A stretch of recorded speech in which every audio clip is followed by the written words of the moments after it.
board members are present. The first item on the agenda is 3B, motion to adjourn the executive session. Is there a motion to adjourn the executive session? Second.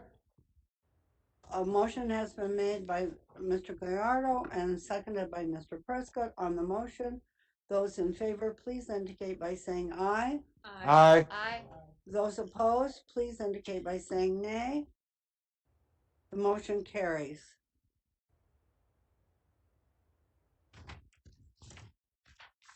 The next item is item 3C, motion to instruct the designated representatives of the public body regarding matters discussed in executive session as necessary. Is there a motion to affirm instructions given to representatives of the public body in executive session? So moved. Second. A motion has been made by Mr. Prescott and seconded by Ms. Parra. Is there any discussion? On the motion, those in favor, please indicate by saying aye. Aye. Those opposed, nay. The motion carries. Is there a motion to adjourn the special meeting? I motion. Para. A motion has been made to adjourn the meeting, has been made by Ms. Parra and seconded by Mr. Prescott. On the motion, those in favor, please indicate by saying aye. Aye. Those opposed, please indicate by saying nay. The motion carries. We are adjourned.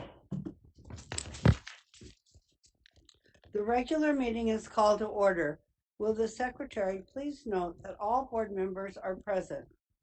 Please note that in order to comply with CDC guidelines on social distancing due to COVID-19, today's regular board meeting is being live streamed, as no members of the public will be present in person for this meeting. We will stand as Mr. Gallardo leads us in the Pledge of Allegiance and remain standing for a moment of silence is observed. Madam President, members, would you please join me in the Pledge of Allegiance? I pledge allegiance to the flag of the United States of America and to the republic for which it stands, one nation, under God, indivisible, with liberty and justice for all.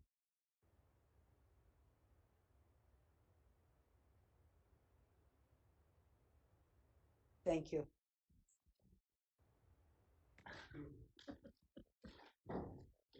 The first item on the agenda is 1D, approval of minutes of the governing board retreat held on January 29th, 2021. The special meeting, executive session, and regular meeting held on February 4th, 2021. Is there a motion to approve the minutes as presented, and is there a second? I motion. Motion has been made by Ms. Parra, seconded by Mr. Prescott. On the motion, those in favor, please indicate by saying aye. Aye. Aye. Those opposed, please indicate by saying nay. The motion carries. The next item on the agenda is 2A, recognitions and accomplishments. Tonight, we will recognize one student, our foundation honorees of the year, and an amazing teacher. Mr. Prescott, will you please read our first recognition? Thank you, President Alston. Can you all hear me all right? Is it working? Okay. The Phoenix Union Foundation for Education recently recognized Will Gonzalez as the 2021 Alumni of the Year. Mr. Gonzalez graduated from Camelback High School in 1980 and serves our community as Executive Court Administrator for the City of Phoenix Municipal Court. A three-time recipient of the City of Phoenix Excellence Award and a founding member of the Phoenix Homeless Therapeutic Court, Mr. Gonzalez has worked tirelessly to make our community a better place. Wilfred has provided support for PXU's implementation of restorative justice practices and is currently developing the Phoenix Municipal Young Adult Court. This program aims to provide opportunities for accountability and transformation for young adults who find themselves in the criminal justice system. Please join us as we congratulate Mr. Will Gonzalez for being named the 2021 Phoenix Union Foundation for Education Alumnus of the Year.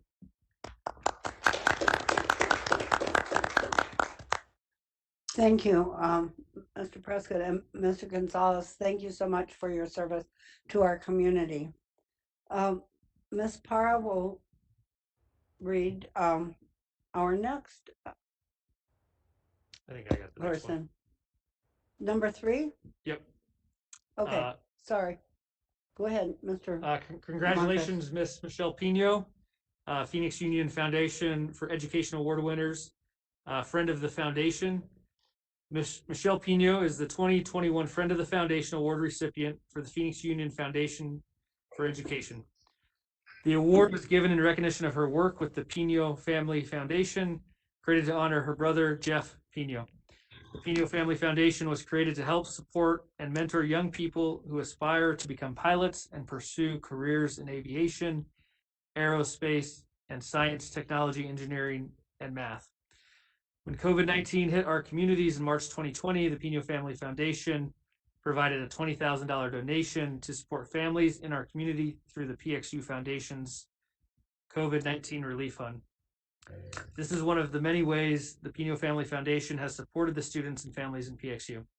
Please join us as we congratulate Miss Michelle Pino and the Pino Family Foundation for earning the 2021 Phoenix Union Foundation for Education Friend of the Foundation Award.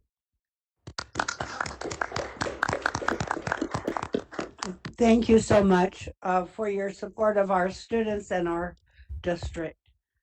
Number 4, Mr. Gallardo. Thank you, Madam President, and I have the honors to present the Phoenix Union Foundation for Education Award winner to Dora Vila for Counselor of the Year.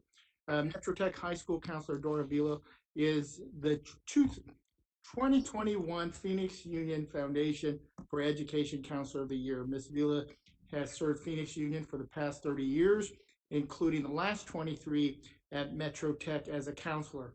For Ms. Vila's, counseling is not a job, it's a calling. She has taught parent classes that empowered families, developed a scholarship website, advocated for dreamers, and facilitated groups, participated in the district committees, and sponsored MECHA for more than 20 years. In 2006, Dora and her sister created the Gabriel Vila Memorial Scholarship to honor her father's passion for education and help Metro Tech students pay for college. Dora will retire at the end of the school year, leaving behind a legacy of love and support for the countless lives she has touched over the years. Please join us as we congratulate Ms. Dora Vila for earning the 2021 Phoenix Union Foundation of Education Counselor of the Year. Congratulations, Ms. Vila.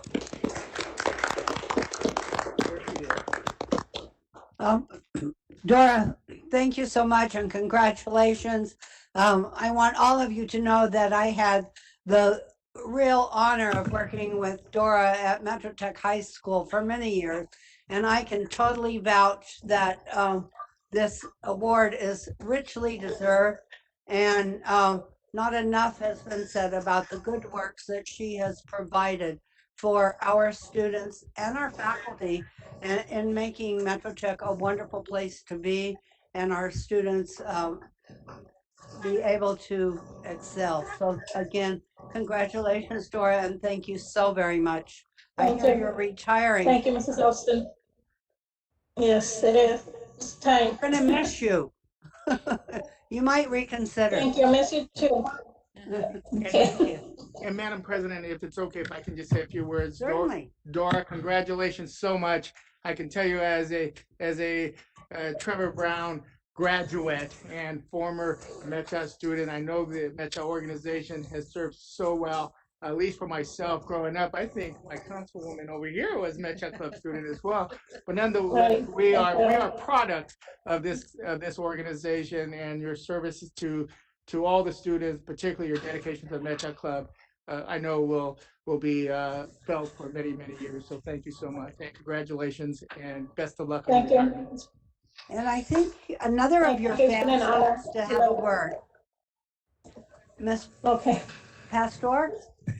Dora, I can tell you if it wasn't for MECHA, I would not be sitting here today because MECHA is where I started a lot of my leadership skills and got the courage to run for Metro president at ASU, and the challenger was Adrian Fontes. Oh, So that's how far we go back, and Metro's definitely part of my heart, and of course, continuing Metro's legacy of teaching young students to take pride in who they are, but also lead in their community. So thank you for doing that.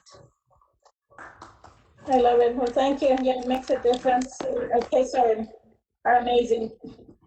and thank you for being here with us tonight, Laura. We really appreciate it. Thank you. Thank you, Mrs. Austin. Ms. Pastor? School Social Work Association of Arizona Educator of the Year, Tori Rantich, Carl Hayden Community High School. Tori Rantich from Carl Hayden Community High School was recently named the Educator of the Year by the School of Social Work Association of Arizona. The award is given to an individual who has made exemplary contributions to the academic and social success of children by focusing on prevention and/or intervention with children to enhance their academic, emotional, and social functioning.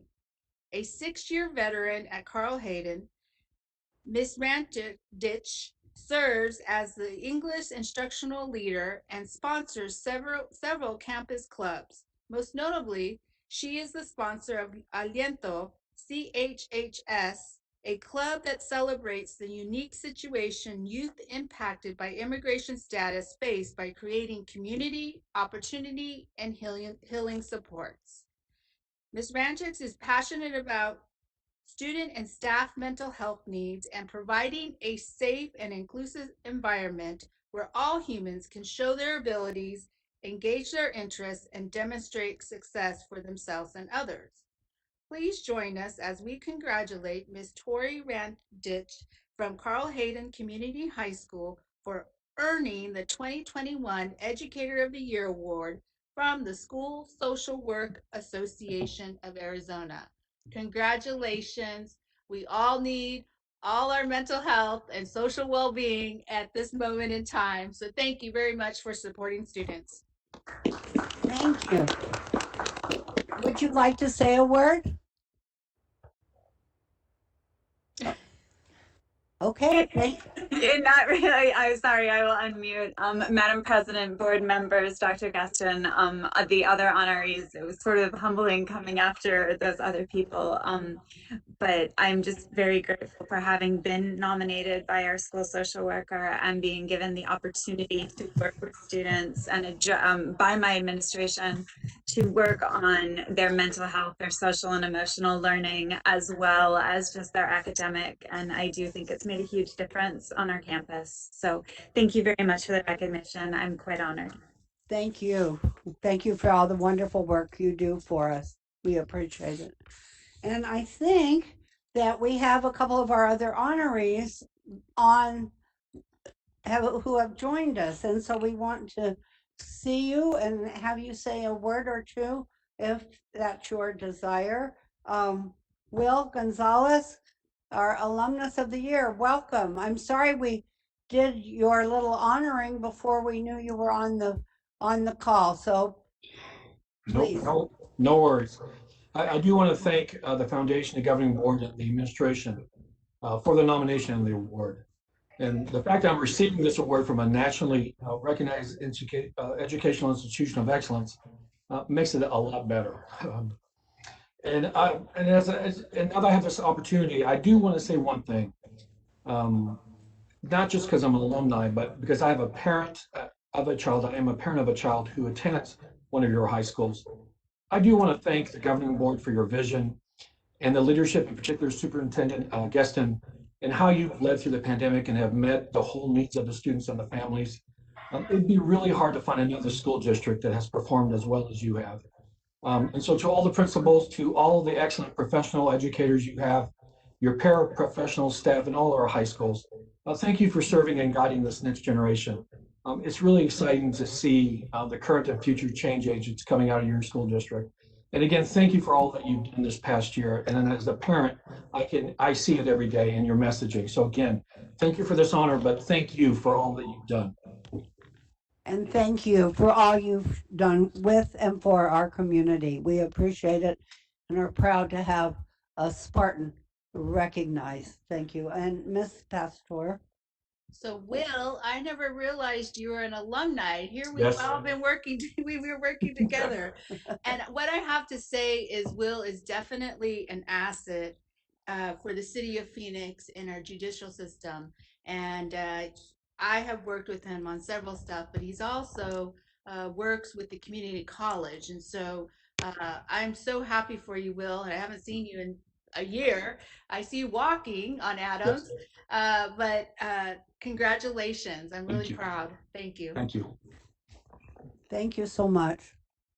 And I believe we have our another honoree that wasn't on when we talked about her wonderful work for us during the pandemic, and that is Miss Michelle Pano. Hi. Hi, Michelle. Hi. Well, Madam President, board members, thank you so much for this honor. And on behalf of my family, I just want to thank you. It was our pleasure to help you out in a time of need. And if we can do it again, we will. So I love the work you do. And so thank you very much. Well, thank you, and your contribution to our students and our families is so appreciated. And you really stepped up at a time we needed you the most, and we are so grateful. And thank you so very much. And I think we have one last one, Mr. Marquette. Oh, Miss Para. Sorry, guys. He didn't. Do you want me to read it? Okay. He is not with us, Miss Austin. So we'll go ahead and move. Are we going to read it anyway? If you're the president, if you would like us to still read it, we're happy to read Well, I it, think and then we we can should. find a way to recognize the young man in person later. Go for Okay. it. All right.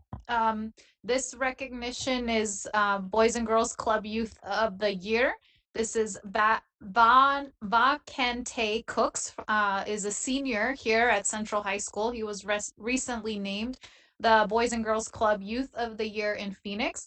The Boys and Girls Club provides this honor as their signature effort to foster a new generation of leaders fully prepared to live and lead in a diverse, global, and integrated world economy.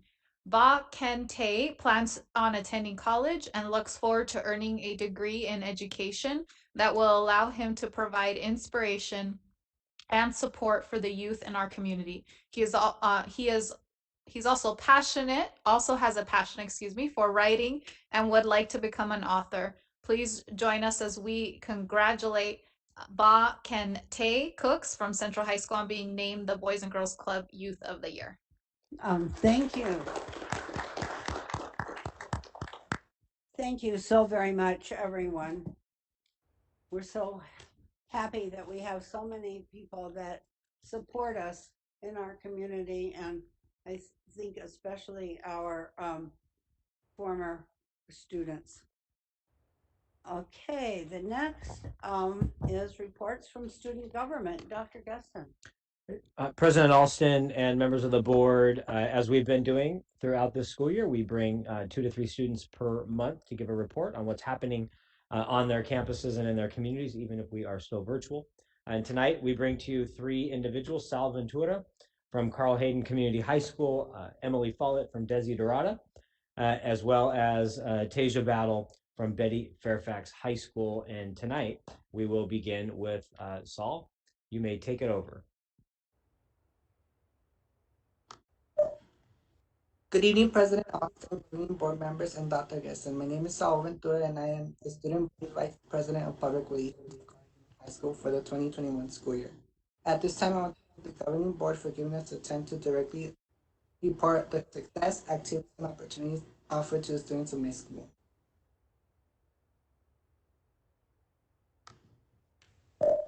Our social media. With our platform, we connect with all our faculty by promoting and advertising all kinds of events weeks before by posting our videos through our Instagram and other social medias like Twitter and Snapchat.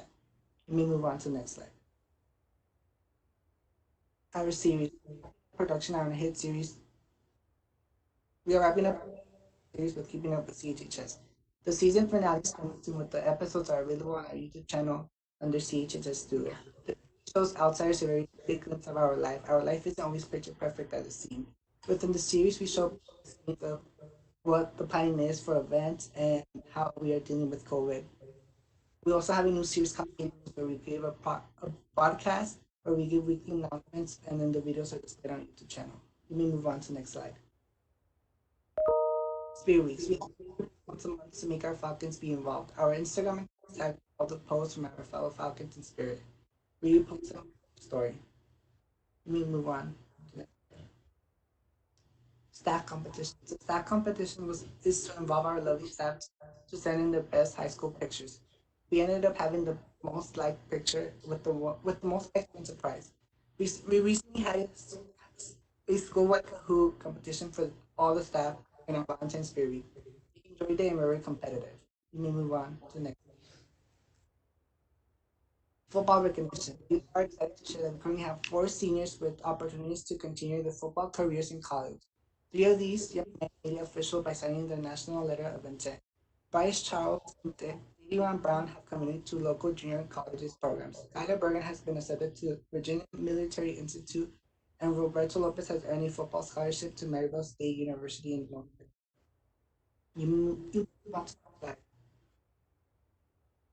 We also attended the ASC State Convention. Above here are the 14 delegates that attended the virtual conference in January. We dressed up as Friends characters as part of this year's theme. Throughout the conference, we had great speakers talking about how we can become better leaders and also had breakout rooms and did fun activities. Our advisor also was elected to be in the 2021 to the 2024 adult board, and our council also won council of distinction. Thank you. Thank you so much, Sal. Next up, and again, a reminder, President Parr, members of the board, at the very end of all 3 presentations, you'll have an opportunity to ask questions and thank our students. Next up is Emily from Desiderata. Hi, my name is Emily. I want to say thank you for letting me come and represent Desi. It was a privilege and honor to be here and represent my school. Next slide. Student communication. Since many of our students do not have phones or access to social media, we have the Desi Shark Shiver team where we post announcements, support for academics, and social and emotional and brain breaks, as well as community resources. Next slide. Leadership recognition.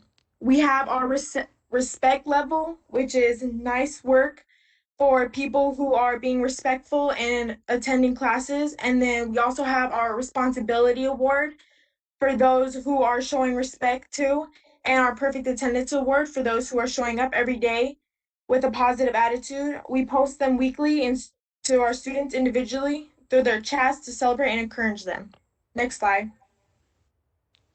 Spirit Day Wednesdays. This is every Wednesday we do a little spirit week, and we pick a topic and a theme, and we have our students and our teachers post a picture of their spirit and post it on there, and they will get put into an award to win a prize. Next slide. Senior spotlights. This is for the seniors. They have a little special announcement for them. These are the ones that are graduating, and we just do a special recognition for them. Next slide. Support and skill building groups. So we have groups for lunchtime. It's called Chat and Chew, and it's a group that we get together and we talk and then make your day in coping skills, and we find new coping skills to do. Next slide. Desiderato Stugo. Currently we have 3 people, which is Angel, Emily, which is me, and Zamaya, and our sponsor, Patty Sanchez. We may be small, but we are mighty. Next slide.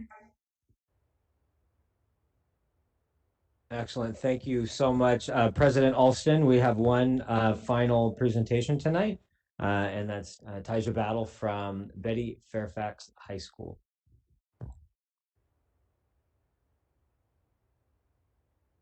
Good evening, President Alston, governing board members, and Dr. Geston. My name is Taija Battle, and I am the student body vice president of Betty H. Fairfax High School.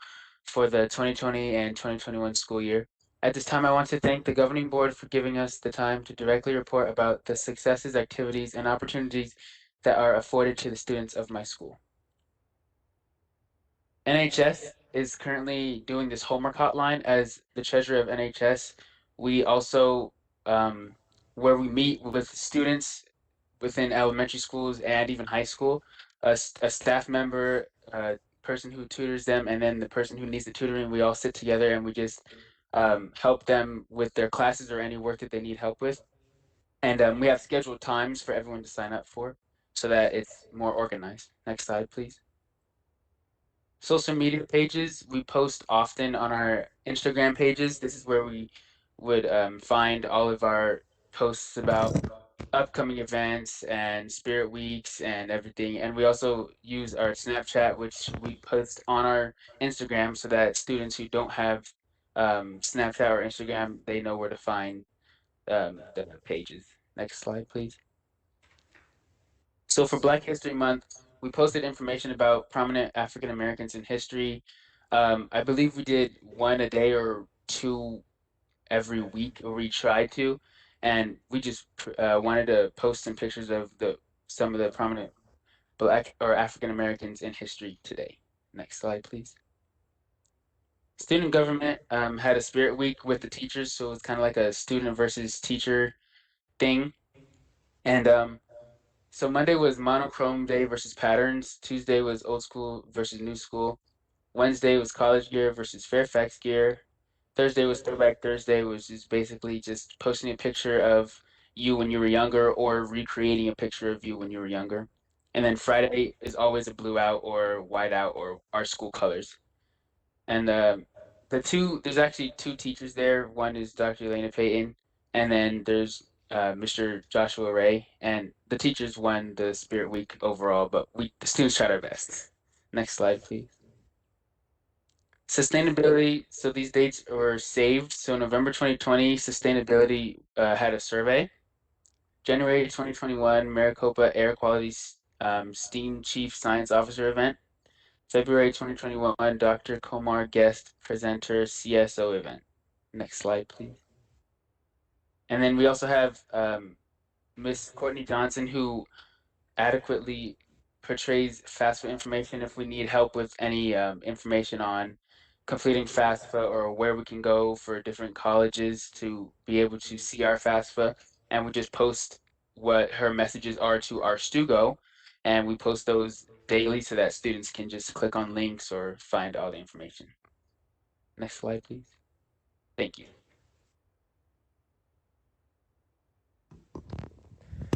President Alston, that concludes our three presentations. And so we'll, for those that want to turn their screens on, they can turn their screens on. If students, if you don't want to, you don't have to, but we'll turn it over back to President Alston, and board can ask any questions or make any comments you want. Thank you so very much. Is there President any Alston, comment? President Ms. Alston, Parra? just a quick comment. I just for the students that are on, first of all, thank you so much for your time and your presentations and for putting the time and energy into joining us tonight. I just want to say I am so grateful for you and your leadership in this time. We know that it's been a challenging year. We're seeing some light at the end of the tunnel. It is a long tunnel still, but I just so value, creating a homework hotline and supporting your peers and finding ways to stay connected with each other. Thank you so much. It's so inspiring to me. And I appreciate everything that you guys are doing to get through this. So thank you. Anyone else? I would just like to say I'm amazed at how well you have managed to stay connected. And it's been a beautiful thing to observe, and a very sad thing that you had to spend your now a year in these situations. But hopefully we're getting to the end of it, and we look forward to that as well. The next item is 3B, reports from employee organizations and the Phoenix Union Foundation for Education. Tonight we will begin with CTA, and Dr. April Coleman, I believe, is with us tonight. Good evening, Dr. Coleman. Yes, thank you, President Alston, governing board members, and Dr. Gaston. Good evening. Once again, we are approaching an extended break where many certified employees will be engaged in preparing for our return instead of completely disconnecting from work. It has been a year, but this has been our lives since we become educators. This is what we do. This is not a complaint, but it's just an acknowledgement that the work of certified educators continue beyond our contractual hours. And also that the CTA leadership team will be available to ensure that March 15th is a success. When we return for Q4, we will pick up the work of IBN, the Marks and Grading Committee, the certified evaluation process, standardized testing, graduation, and whatever else comes our way. I want to thank you for your continued support, especially throughout this last year, and I hope that everyone has a wonderful evening. Thank you. Thank you, Dr. Coleman. Ms. Jimenez, CEA. Yes, good evening, President Alston, Governing Board, Phoenix Union Leadership, and everyone else who's joining us this evening. First, I'd like to apologize for missing last month's meeting on such short notice. I had some family obligations beyond my control. Well, it's March. Seems kind of strange saying it out loud, but here we are moving along in 2021. Having conversations with our members and my colleagues, we recall last year this time we were discussing closures, and now we're meeting in the evening to discuss safe reopening. As you all know, for the most part, classified education support professionals have remained on site, and for many, working in positions that they probably never thought they would be doing. A bus driver or bus assistant working in technology or maintenance, or even some helping with student and community liaisons, but I'm still showing up here to support every day. One thing is, as we transition back to our positions in full force on site, we do ask for some grace and courtesy. The last few months have been difficult because there seems to have been a contest as to who does more and who is of more value. But at the end of the day, we all are a piece of a really big puzzle. And when we put it together well, our students, their families, and our community really rely on us and depend on that puzzle being put together. I will say we all are afraid of what could happen. We all continue to do our best, but I still ask that we look at each other as colleagues, friends, and family, because if the anxiety runs high, so do emotions. So let's remember that words have power. Thinking through the plans and initiatives that we've been working on, I'm happy that many of them are coming together slowly but surely. We've been working collaboratively with Dr. Wagner to build a professional development menu for our ESPs that will continue to grow. It's just extremely exciting, and we really appreciate the time and really the thoughtfulness that she's bringing to the table for our ESPs of the district. Many ESPs will be starting blended learning courses in social emotional learning on the 18th. So we're pretty excited about that, to bring that to them. Also, CEA's relationship with district leadership over the past 2 years, and it creating the ability to provide more opportunities to ESPs, will be highlighted during the opening ceremonies at this year's National Education Association's ESP conference. So that's happening later in the month. And we have about 20 people who will be attending, and then one of our own will be competing for NEA's ESP of the Year at that same event. Starting the staff focus groups for our Black staff is very refreshing. As you guys can imagine, especially to me personally, I'm looking forward to offering this opportunity to my colleague. Is just, can't even put a value on that. And so last, just wanting to keep everyone safe as we look to open our sites to more of our students in the coming weeks. It's going to remain the top priority for CEA, and just keeping the lines of communication open to all staff to be able to ask and receive assistance quickly and when needed. So thank you, President Alston, for the time this evening. Are there any comments? President Alston, just Yes, real Ms. quick. Para.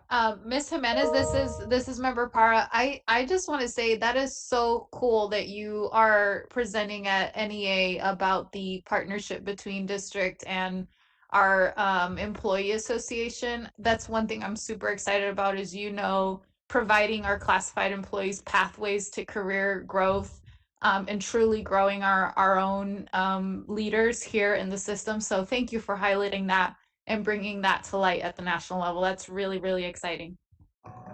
Thank you. We're proud to be able to put that on a national platform. As you know, we've worked hard as well, and the support of the board as well. So thank you for this also. Thank you so much.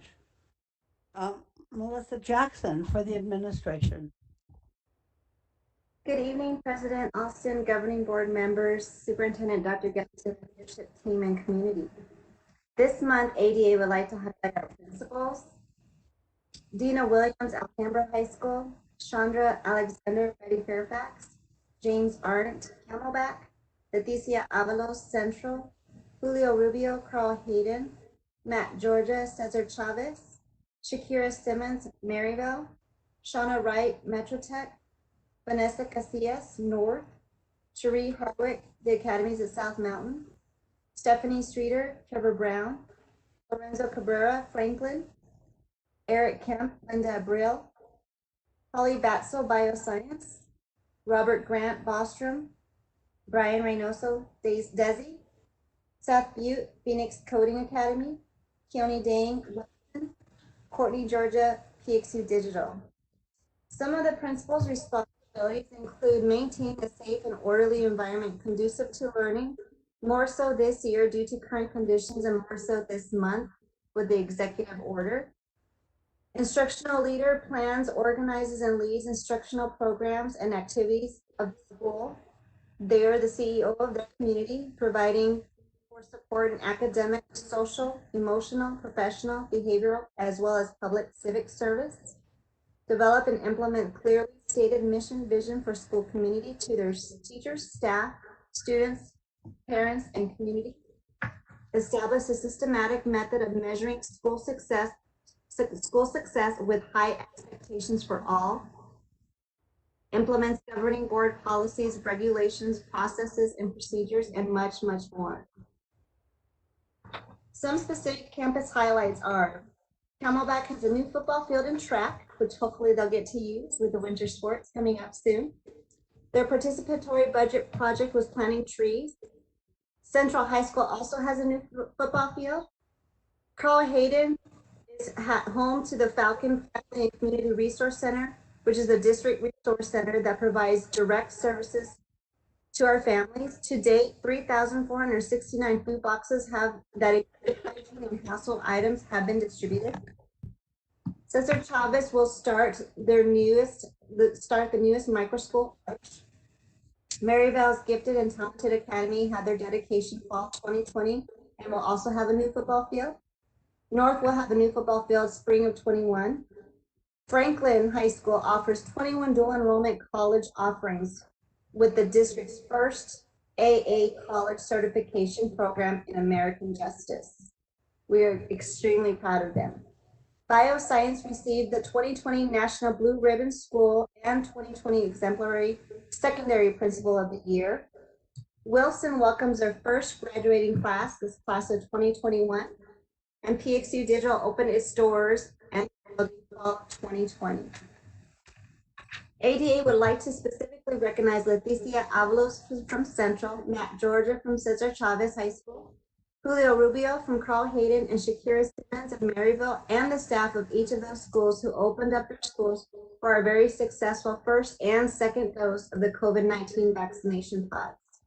In addition, ADA would like to acknowledge Laura Tejas, ED for Operations, Alyssa Twerkington, ED for Student Family Services, Irene Diaz, Director for Safety and School Support, Scott Russell, Safety and Security Manager, Tony Scarfo, Campus Facilities Manager, and their staff who worked on behalf of the district to help organize and manage the pods.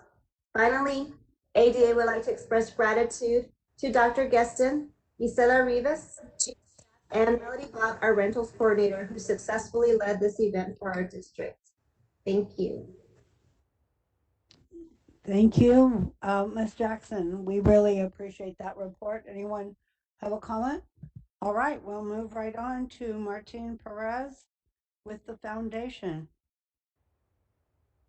Good evening, President Austin, governing board members, Superintendent Dr. Gesson, leadership team, and members of the community.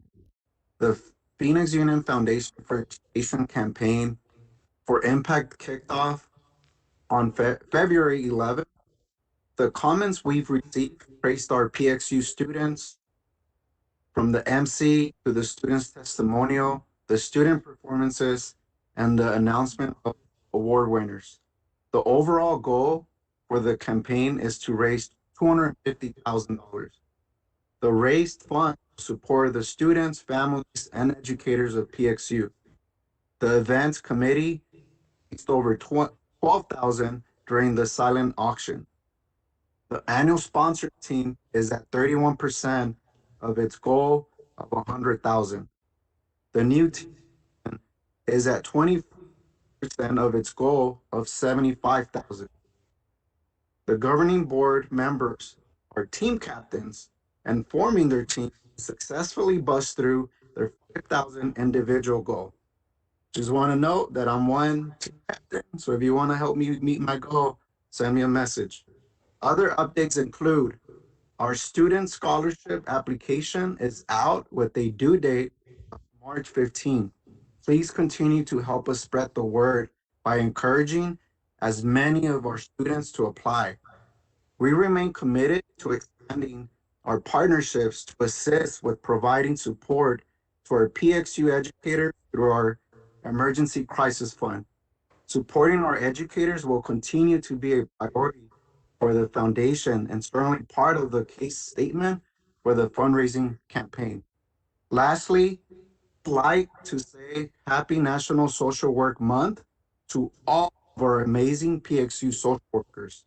The National Association of Social Workers has proclaimed this year's theme for Social Work Month as Social Workers Are Essential, which embodies the heroic contributions of all of our PXU social workers who continue to demonstrate their selfless dedication to help our students, families, and staff across the district. As a member of the Carr-Hayden Community High School administrative team, I have the privilege and honor of working with two amazing social workers, Ms. Karina Hernandez and Ms. Jacinta Schaefer. Muchas gracias. Thank you a las dos. These conclude my updates. Thank you. Thank you so much, Mr. Perez. Anyone? Okay, thank you all. The next item on the agenda is 4A, call to the public. Due to the ongoing COVID-19 situation, a link was provided to the public for individuals wishing to address the governing board. We have one request to speak. The presenter is limited to 2 minutes. I would like to caution our speaker about commenting on a particular individual and thank you for not referring to any person by name. Our speaker tonight is Jeanette Scott. Ms. Scott, please provide your comment. Hi, yes, I just wanted to thank the board for extending our FFCRA, extending those rules out to us for the rest of this year, or till March, I should say. It was very helpful in putting our mind at ease. I also wanted to thank the board and our leadership team for keeping our staff and students in our community safety front and center as we navigate through this pandemic. It seems like last spring, everybody was thinking educators and everybody involved with the schools were a bunch of heroes. And if you go on social media now, which is always a mistake, for me anyways, it seems like we're being thrown to the lions. So it's nice that you guys have our back and that we're keeping safety in mind. And my last thank you is the vaccine distribution and process was very smooth. It was easy. it definitely puts my mind at ease as we come back. And I hope that it'll, as we extend our campuses and open them up, as you guys have mentioned, the last two board meetings, that it'll go as smoothly for the rest of our community. It was really a big relief. And again, I just want to thank you for putting us first and our students and our community and opening us up so that people can see what great adults and students and people we have at PXU. Thank you. And thank you so very much. I appreciate those remarks, and I know that I feel safer going out in public having received the vaccine, and I'm sure others do as well. But our teachers and our staff are of utmost importance, and we're glad everyone's going to be as safe as humanly possible. Thank you. Madam Chair. It was me. Is there a motion to approve? Oh, next item is 5A, approval of the consent agenda. Miss Can I Congress, just say something real fast? I had keep I saying had that. that's good, Councilwoman Leela. Pastor. Future. I just wanted to thank Jeanette Scott for being one of our great math teachers within our district, and she dedicates a lot of time after school and on the weekends to teaching our kids and tutoring. So thank you. Okay. The next item is 5A, approval of the consent agenda. Is there a motion to approve the consent agenda items as presented, and is there a second? So moved.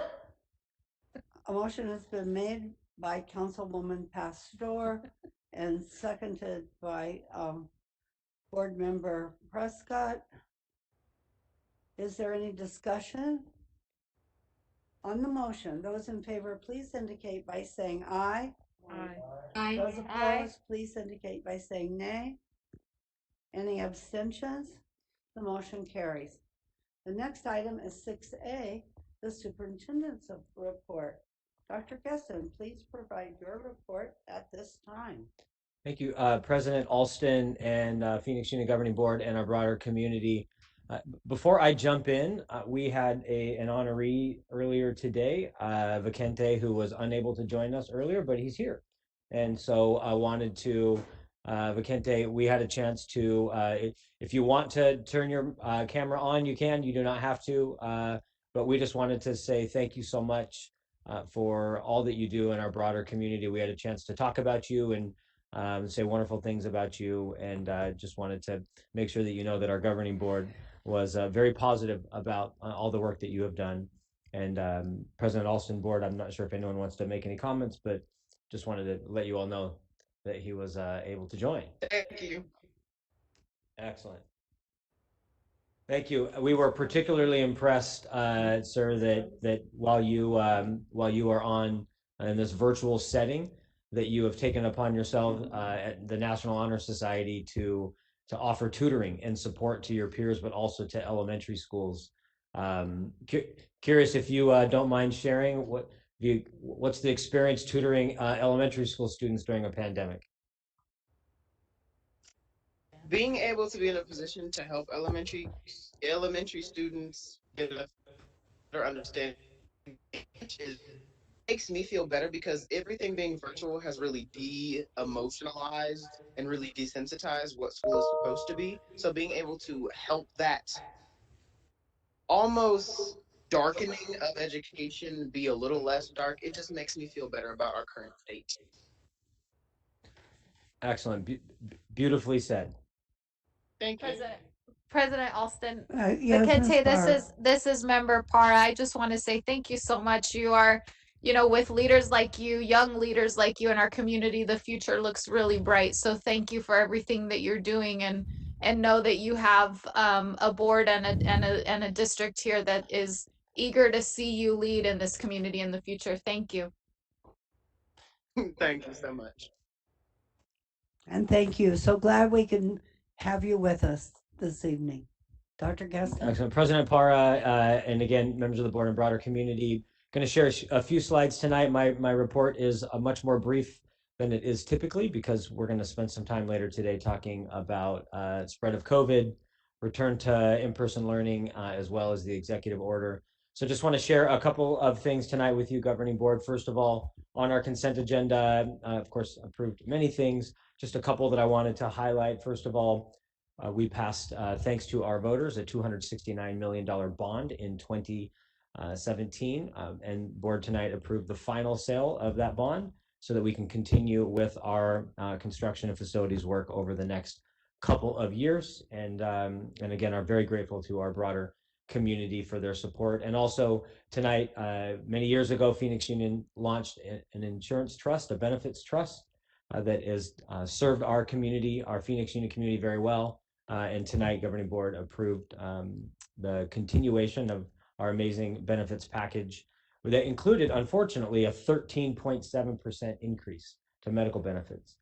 We this year are not passing that on to our employees, and are very proud to be able to do that, and we'll continue to track the increases in medical benefits over the next couple of years and the impact that COVID may or may not have on the health of our trust. Again, just going to share a few more things tonight. Governing Board, we did wrap up Black History Month. So many amazing activities all across Phoenix Union, but also in our broader community, including murals all throughout the city, and wanted to thank Councilwoman Pastor. In fact, there's a picture of her there for identifying a couple of schools in Phoenix Union, Bioscience High School, as well as Linda Abril Educational Academy, to bring those murals all across, again, not just Phoenix Union, but across the city. Earlier this month, we did also have an opportunity to do a job fair. Everything's different in COVID, so job fairs are even virtual. I want to thank President and Senator Alston for joining us as we welcomed our potential applicants. We had 210 individuals who signed up, registered, interviewed. We did hire around 20 from that particular event, and we'll continue with virtual job fairs, hopefully at some point in person, when it is safe to do so. We do job fairs because we want to hire amazing people, and we have amazing people here in Phoenix Union. I want to recognize a couple of those. Mr. Abner Calderon is a teacher and head soccer coach at Carl Hayden Community High School. You may recall, Carl Hayden won the state championship a couple of years ago, and Mr. Calderon was recently recognized as the Arizona Coach of the Year. And what a phenomenal honor for him. He's been in Phoenix Union for many years, and was at Bioscience and is now back teaching at Carl Hayden.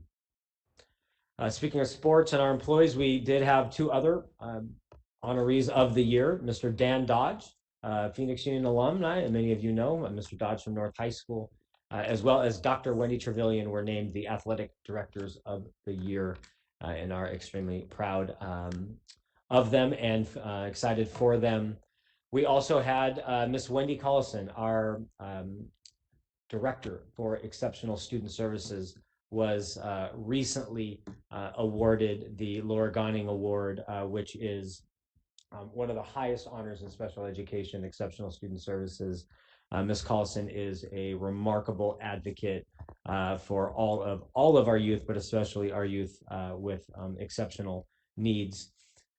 She also, at the same time, you see at the bottom, Governing Board and Community, the Raising Special Kids, Arizona Raising Special Kids. She was also, which is one of the most impactful boards and entities that advocates for equity within exceptional student services. And she was just named to the board for the Arizona Raising Arizona Special Kids. And so wanted to congratulate Miss Wendy Collison on this fantastic honor.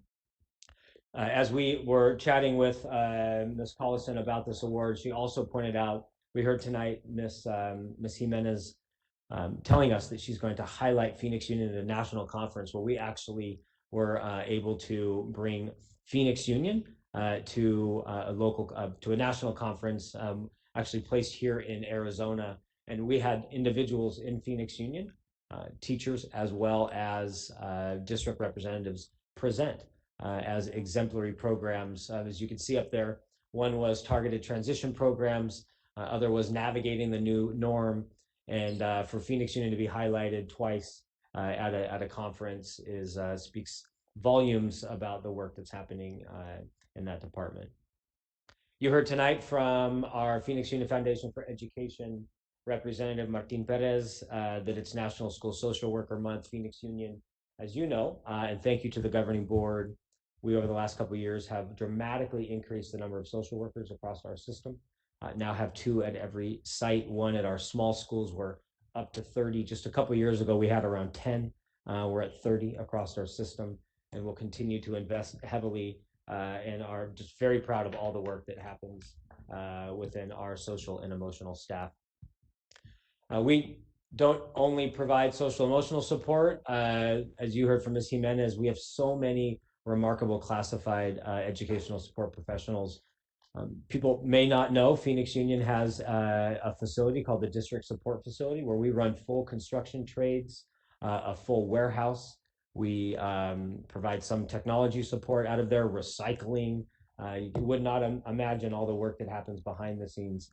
And in this particular bond package, we had an opportunity to repaint and kind of refresh that facility. It's needed some support over the last couple of years. So we're very excited.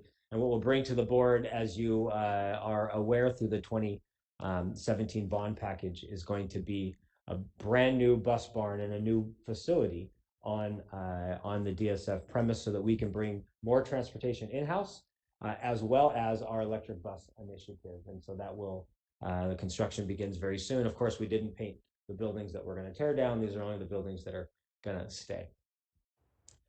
And then want to highlight a couple things with students, share a quick video that I've done. We continue with FAFSA drive-throughs to make sure that we send as many students to college as possible. But we're not just focused on our class of 2021. There's many amazing scholarship programs, and the STEP program is one of the most effective college knowing and going programs, many that we have here. And they accepted 92 students from all across the valley, and 70 were Phoenix Union students, and are very excited for the future of those remarkable young men and young women.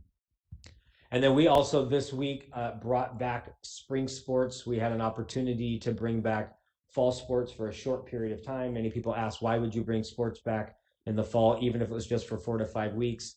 A part of that is we know that juniors and seniors need film, need to be recruited. For many of our students, it's access to college. And because we were able to bring sports back, we had many of our students recently, girls volleyball, as well as boys football, recently sign with scholarships to go off to college. And just wanted to thank all of our athletic department, athletic directors and coaches for the work that they do preparing our young men and our young women. And of course, Phoenix Union doesn't just care about athletics, we care about arts. It happens to be Music in Our Schools Month. Phoenix Union's governing board, executive team and leadership has been very committed to not just maintaining our arts programs, but expanding our arts programs.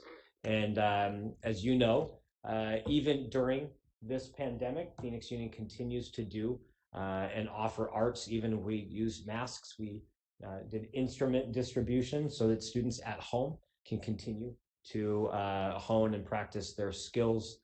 Many of our schools have received and our students have received arts awards even throughout this year. So we're very excited that our programs continue to thrive even virtually, and even had some gold schools this year, Maryville High School and Alhambra High School, and want to thank Mr. Tony Camp and Ms. Becky Vogel for their work in continuing the arts and keeping it alive during the pandemic.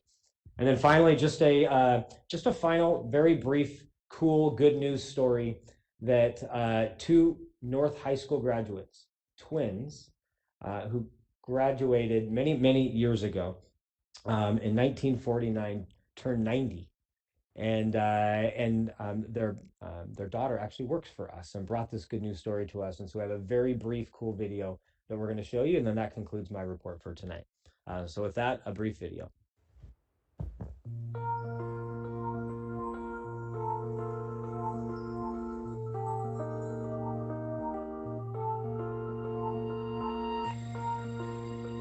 Both of us are about to celebrate our 90th birthday. We've got the whole thing already set up to have a Zoom party, and everybody's going to be eating the same thing. I think we're having barbecue beef, and sort of John and I, we thought that would be the best And so everybody's gonna have their barbecue wherever they are. And so we're gonna just have a great time for an hour or two celebrating our 90th birthday. Been together for a long, long time, and we've enjoyed our times at North High School. We started in 45 and graduated in 49, and had a lot of good times there. We weren't any what you call exceptional students. We were just the average students that worked there, and we had lots of friends. We've been natives of Phoenix all our lives, except for John, of course, was in the Air Force, and I was a lawyer here in Phoenix. I was in the Air Force. I was a navigator, and the highlight of my navigation was that I got to fly the 1956 Olympic team to Australia and the British Empire Games in Sydney and Melbourne. Although we were never in the political side of the classes, we were just out to have good times and learn. We started off in what they called the pre-aviation course, and they later changed that to pre-engineering. And we were both successful in our career there because we graduated. I'm Bill Howe, and I went to North High.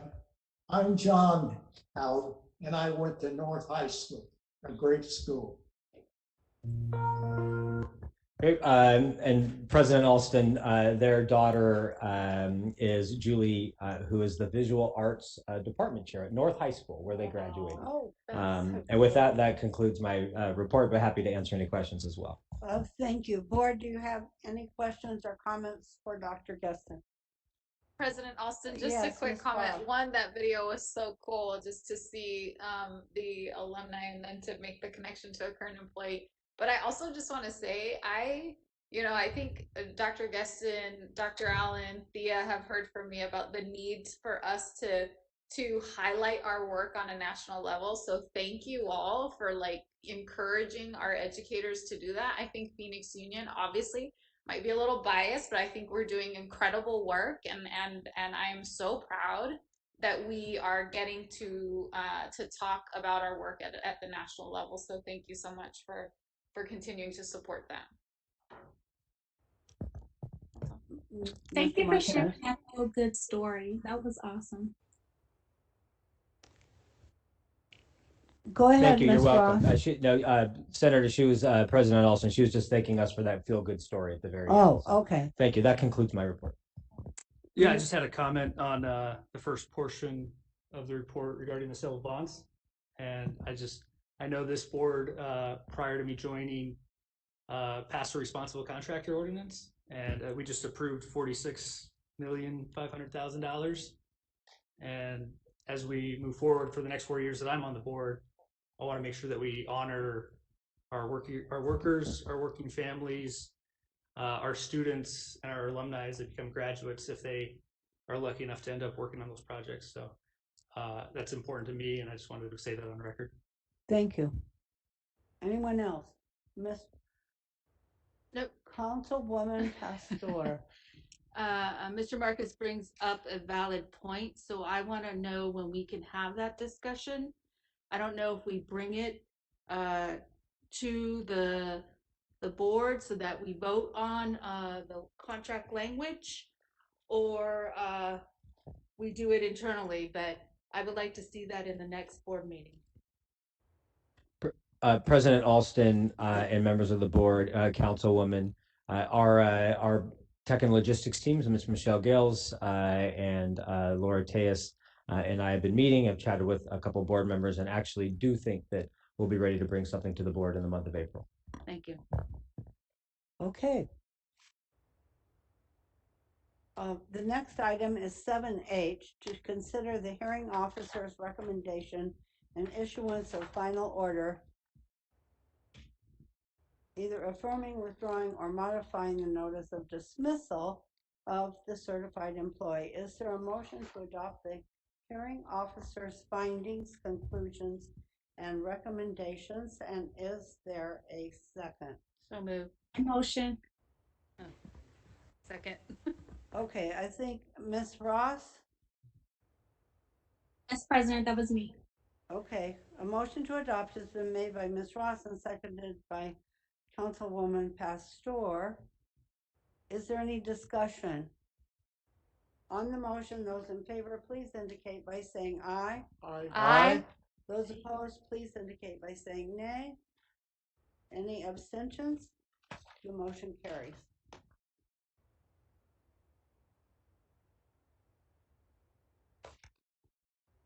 Is there someone who'd like to combine a motion? President Alston? Sorry. President Alston, I would like to make a motion to combine and approve items 10A and 10B.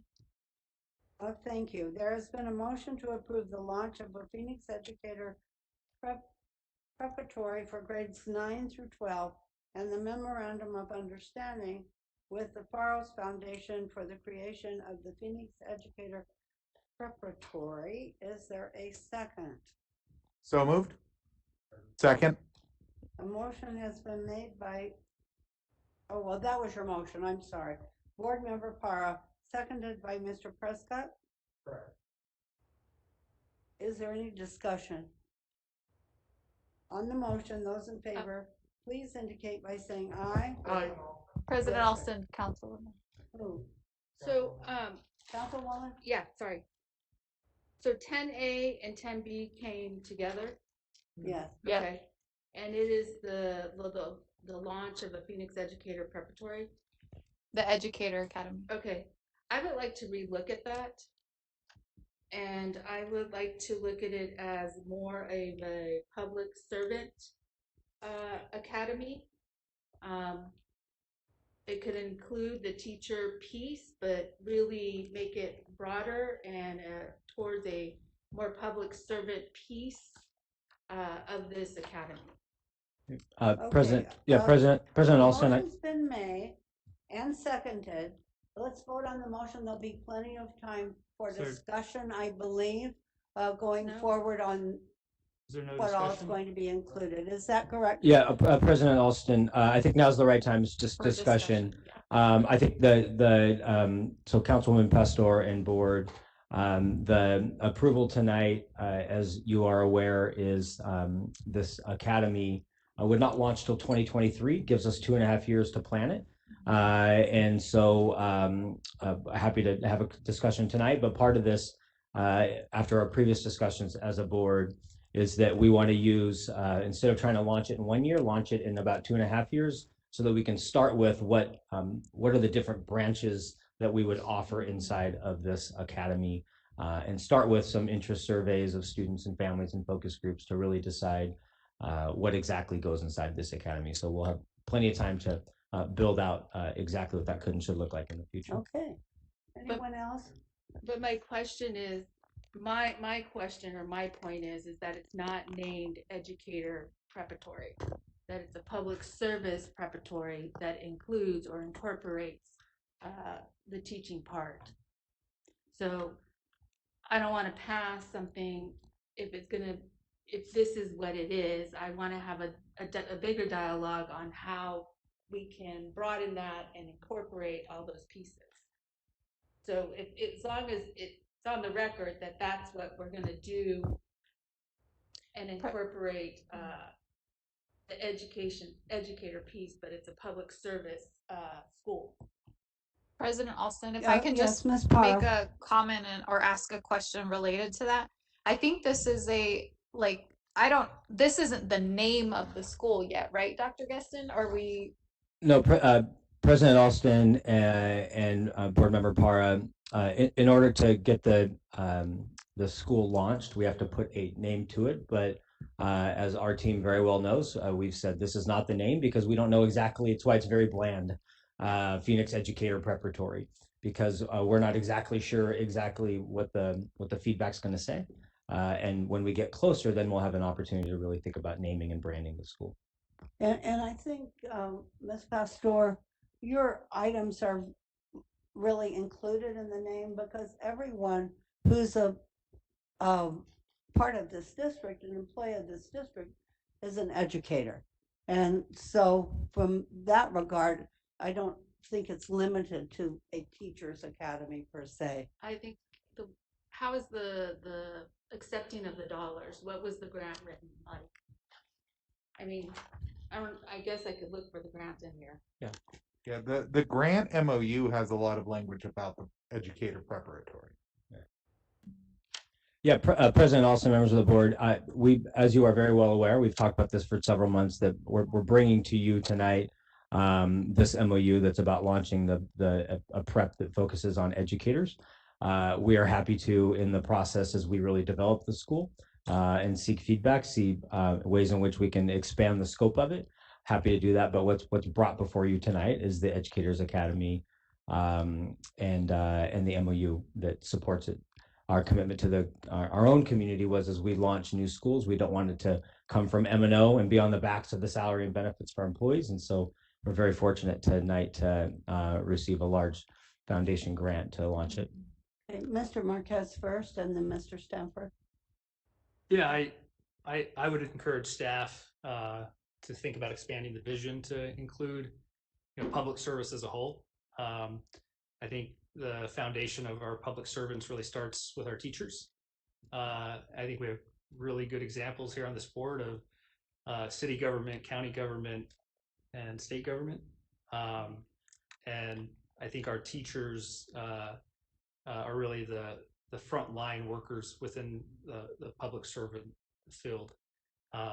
So I would really support an expanded vision to think about all types of public service, and maybe the primary focus at this new academy would be schools and new teachers, but encouraging people to think about State Department, encouraging people to maybe run for office, all of the different ways that public service, especially as we've seen the fractures in our country over this last year, we need young people to be the next leaders. Thank you. Mr. Prescott. Yeah, thank you. Board Member Marquez, thank you for sharing your vision on that. Councilwoman Pastor, were there particular types of service you had in mind? Because Board Member Marquez mentioned State Department and elected office. Is that what you had in mind, or something else? Yeah, I think a public service, as stated earlier, is the foundation is a teacher and exposure to students of all the different type of public services. However, I don't want a school just to be designed for teacher or Phoenix educator preparatory. I want it to be broader in scope and be able to demonstrate that you could be a public servant in many different ways. I agree with Mr. Marcus on how we look at that. Looking at state, federal, there's a gap right now. State, federal, city, there's a big gap in the city right now for these public servants.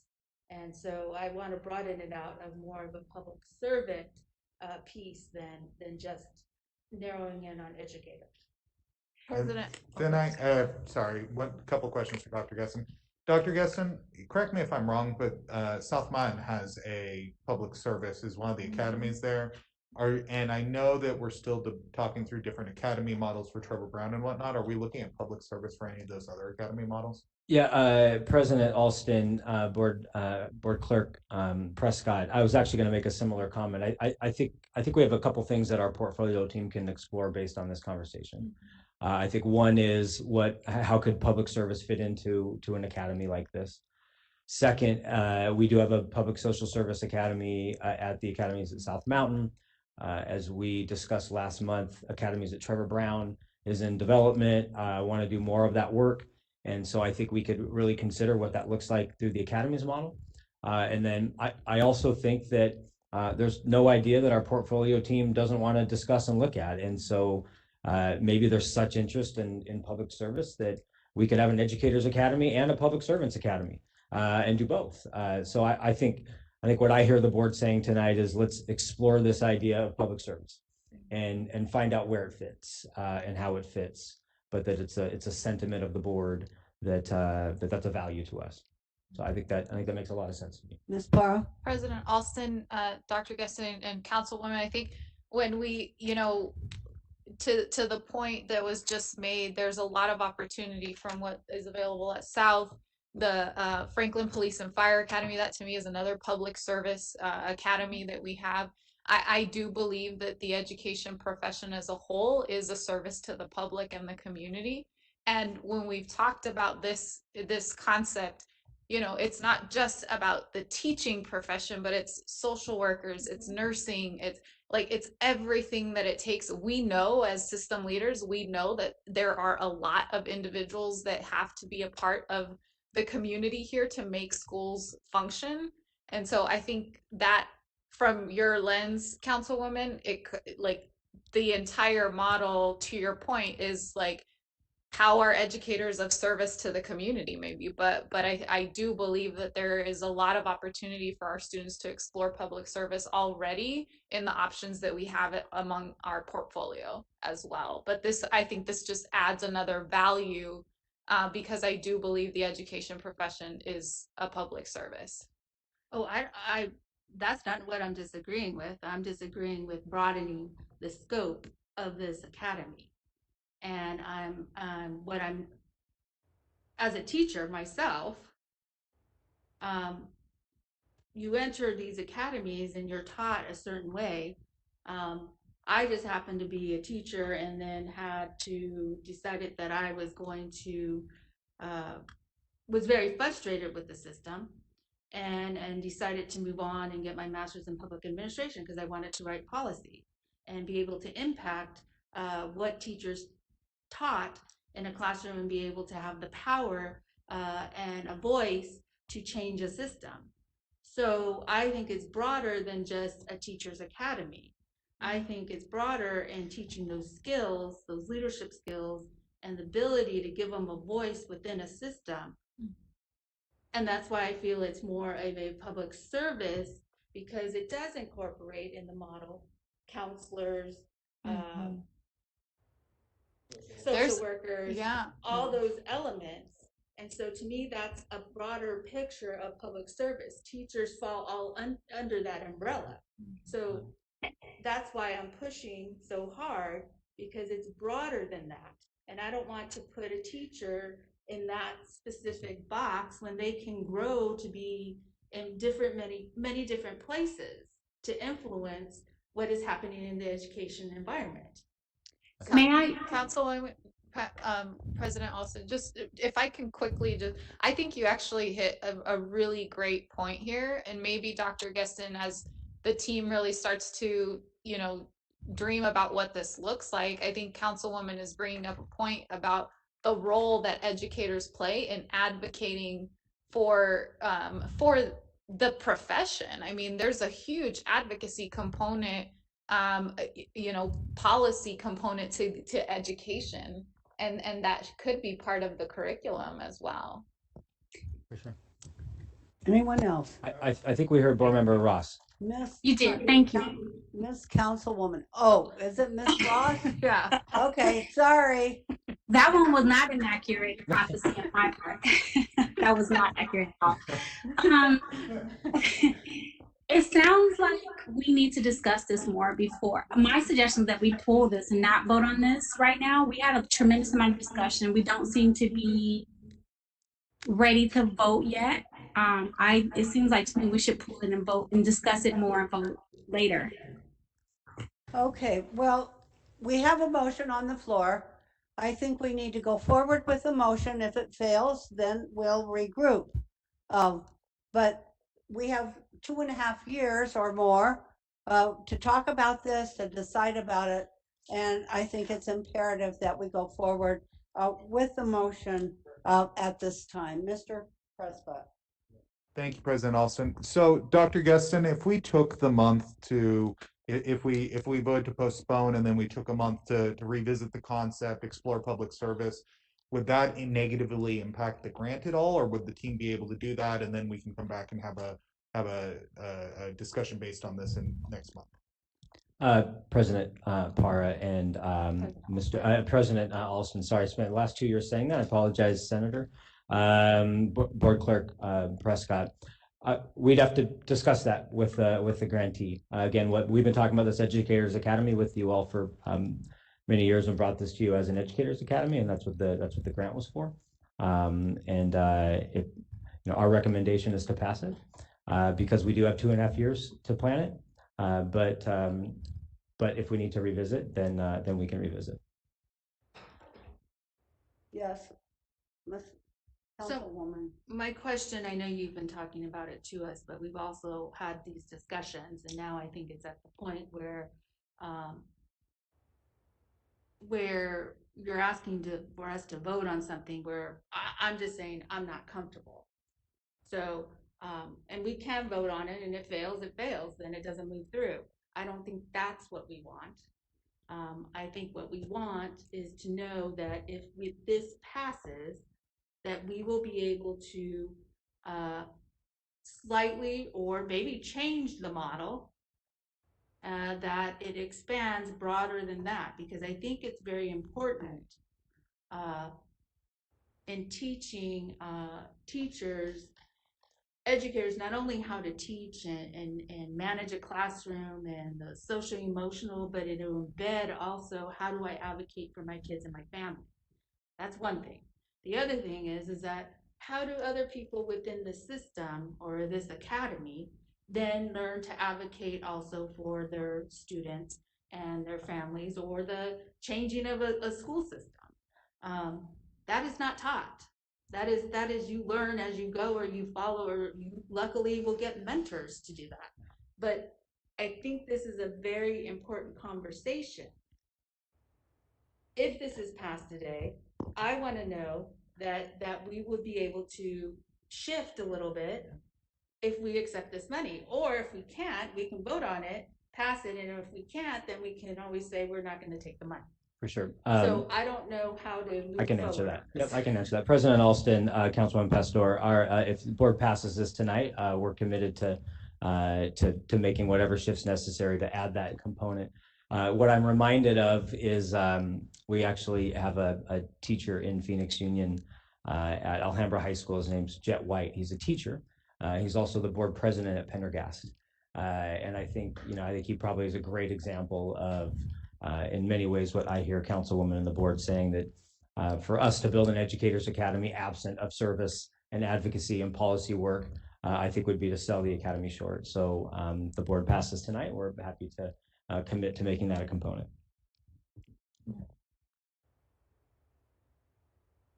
Okay, let's continue with the vote. On the motion, those in favor, please indicate by saying aye. Aye. Aye. Aye. Those opposed? The motion carries. Thank you.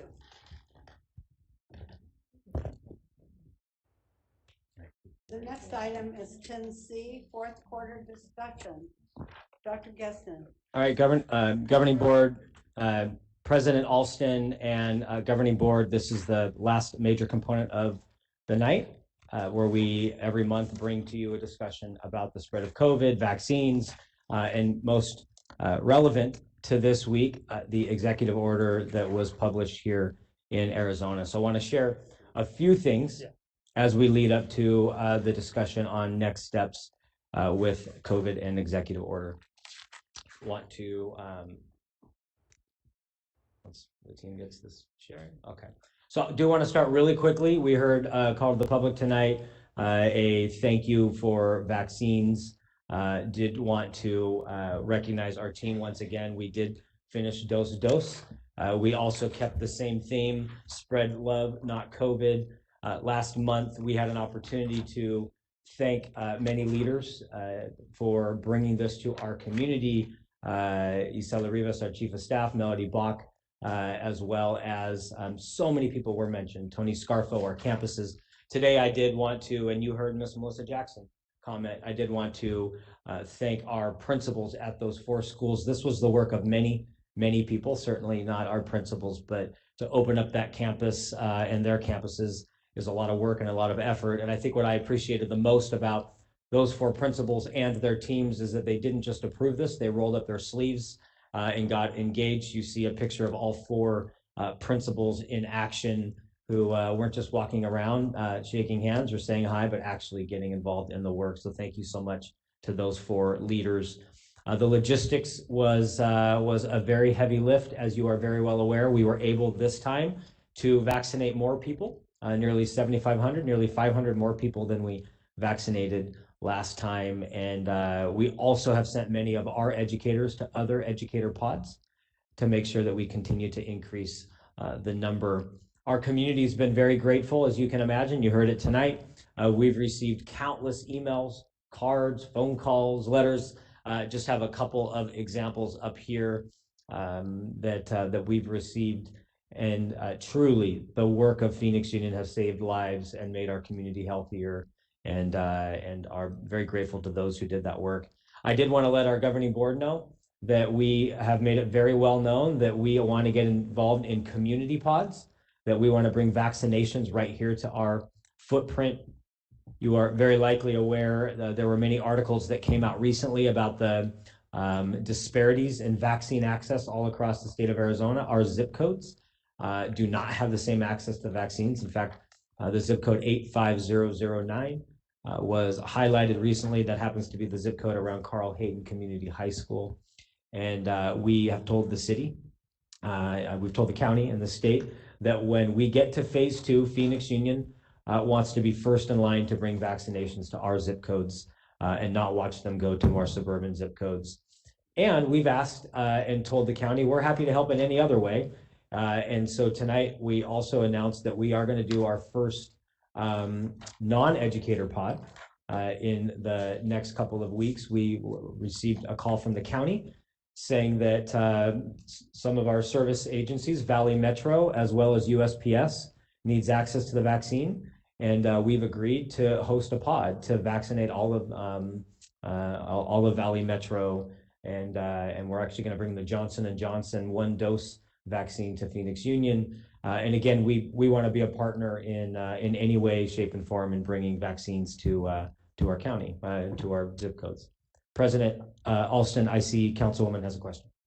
Yes, Councilwoman Pastor. On the vaccine piece, I have been contacted by several people that would like to talk with Phoenix Union about space. But I think my response was, well, they're going back to school, so I'm not sure how that's going to work. But they would want to be able to vaccinate the general public and whatever wherever we're at, 55. I don't know where are you at. 55? 55. Okay, all right. And so I'm delicately having these conversations as they're contacting me. But due to my schedule and my fast and furious schedule, I have not been able to contact you. So what should I do? What's my protocol? Yeah, protocol's very simple. President Alston, just send them all to Supervisor Gallardo. He'll solve it for us. No, actually, you can send all requests for vaccine to our chief of staff, and she will navigate whether we have the capacity to do that or not. Okay, thank you. You sound like you have more work. Yes. And and I'm sorry, Madam Please. President. Yes, I'm sorry. Dr. G and members, it has been, and I give all credit to not only our county health, but Arizona Department of Health Services too. It has been a roller coaster ride, I guess, over the last couple of months trying to get the vaccines out there. My office has just been inundated with calls and inquiries and so on, and I get it. Everyone wants to get vaccinated. But it is a task that I know folks from the state and the county are working real hard. Big shout out to all our school districts, particularly Dr. G. He's been part of the education task force there to put it out.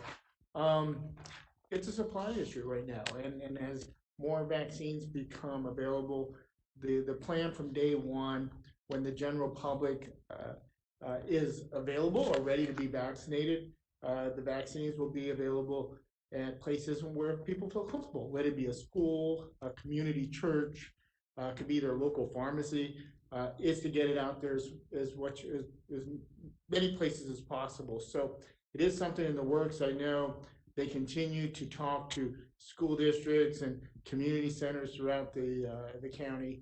But I think Dr. G is correct. We want to make sure that our zip codes are not left out. We have seen where the number of vaccines have been distributed, and we've gotten the short end of the stick. And I kind of unfortunately felt that that was going to happen just with how the state kind of started to roll it out. But nonetheless, I think it's important for us to continue to be advocates for our community and make sure that it's available. So if Phoenix Union or any of our feeder schools are interested in being part of it, I think there is definitely space and room for us to host those types of sites. Excellent, President Alston and Supervisor Gallardo. Thank you. We continue to make it well known. We want to bring vaccines to our zip codes, and we highlighted 009. I mentioned that earlier, but 033 and 035 in Supervisor's area. If you think about in Board Member Ross and Clerk Prescott, 040, 041, 042. When you think about all these zip codes, even 009 and 019, these zip codes just have not had access. And we want to do our part because we happen to be the system that overlaps all those zip codes, and we're fully committed. And thank you so much, Supervisor, for your advocacy. So speaking of COVID and vaccines, just a quick highlight, maybe a low light in where the spread of COVID is in our community. But I will start with, we have seen community spread decrease, and community spread in our zip codes is on the rapid decline. This is the most recent numbers that we have. We've dropped from 905 on the 21st of January all the way down to 166 cases per 100,000. That yellow line represents when it's safe to return to school. It's still according to CDC guidelines. I'll talk really quickly in a moment about CDC did change their guidelines for safe return. So we are not yet where CDC says it's safe to come back for in-person learning, but as you can tell, we're moving in the right direction. That color even changed based on CDC's recent guidelines, which I'll share in a moment. We're also moving in the right direction for percent positivity from nearly 25 down to 11. And again, that line represents when CDC says it's safe to come back for in-person learning, which I'll talk about CDC again here in a moment. What they released many months ago and what they released last month are different, and we'll share that information here in a moment. Despite the fact that we're trending in the right direction, it's also very important that we clearly note that all zip codes in Phoenix Union are still red, that we in our boundaries serve 32 zip codes inside of Phoenix Union's footprint. And as of today, all 32 of those zip codes, not most, not some, but every single zip code is still in the red inside of Phoenix Union's boundaries. Quickly moving in the right direction, but not there yet. I did think, as we start to think about the impact of the executive order on Phoenix Union, I think one reason why Phoenix Union has done such an amazing job through guidance of governing board, commitment from our executive team, support of associations, is that we said very early we would be driven by data, not dates. And we thought we'd just quickly create this image for you all, because what you see on the bottom is that's the spread of COVID in Arizona since COVID first came to Arizona. And what we overlaid on that is the decisions that we have made. And every decision that we have made has been based on what's happening at that time. And as you see, when spread of COVID was at its worst, we made an announcement that it was not safe to come back for first quarter. When it got better, it never hit a point in which it was safe enough to come back full time, but we were able to announce second quarter on-site learning. When it got better, it certainly got much worse, and we remained in remote as we are today. And now that it's moving back in the right direction, we did feel comfortable to say it's time to bring our staff back and consider in-person learning, and are very proud of the team that we were able to stick to data, not dates. Executive order certainly changes what that looks like. Pre-executive order, I think it's important for us to remind ourselves and our community what we said based on our data, not dates commitment to our community, that we had laid out this timeline, that we announced on February 22nd that we would bring back in-person learning during the fourth quarter when it was safe to do so. We've been surveying our families for 2 weeks now, nearly 2 weeks. Currently, as it sits today, 23% of our families have said they would come back for an in-person option, which means 77% of our families, as of today, would not come back for an in-person option and would prefer to stay virtual for the rest of this year. We continue to push families toward that link. It closes tomorrow, although with executive order, we may keep that open to allow families to reconsider perhaps their selection. We then brought vaccines to our community. We brought back all admin, tech staff, trades, maintenance staff this week to make sure that our campuses were ready for staff. We brought back sports. Our plan has been and is to bring all staff back on March 15th. Spring sports competitions on the 22nd. In pre-executive order, the plan was to bring in-person learning on March 30th, assuming that we continue to trend in the right direction. In preparation for that, last series of comments before we talk about executive order specifically, we have been preparing to bring back in-person learning and our staff, and are finalizing and strengthening our safety protocols, whether that's just our general protocols, what we're doing about complex times like lunches and arrivals and dismissals. Our team is also working on how do we keep classrooms safe, how do we keep campus safe, how do we keep hallways safe. We've been in every single classroom to make sure that classrooms, although this may not look pretty, it's socially distanced and it's safe at this point in time, to make sure that all classrooms are ready. And as we brought to you, Governing Board, in December, we also have created a day in the life of safety procedure where we can really unpack how do we keep kids safe at every touch point, as well as our staff at every touch point.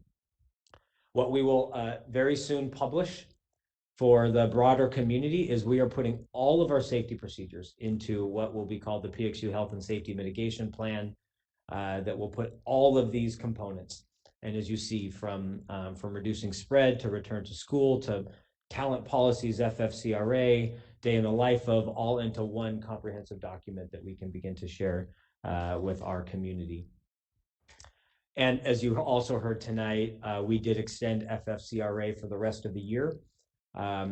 So that we have that protection. The one protection that we did not continue into the fourth quarter was childcare, but we also feel like we should play a role as much as we can in making sure that all of our employees have access to childcare. And so earlier this week, we sent out a survey to all of our employees asking them if they would need support with childcare.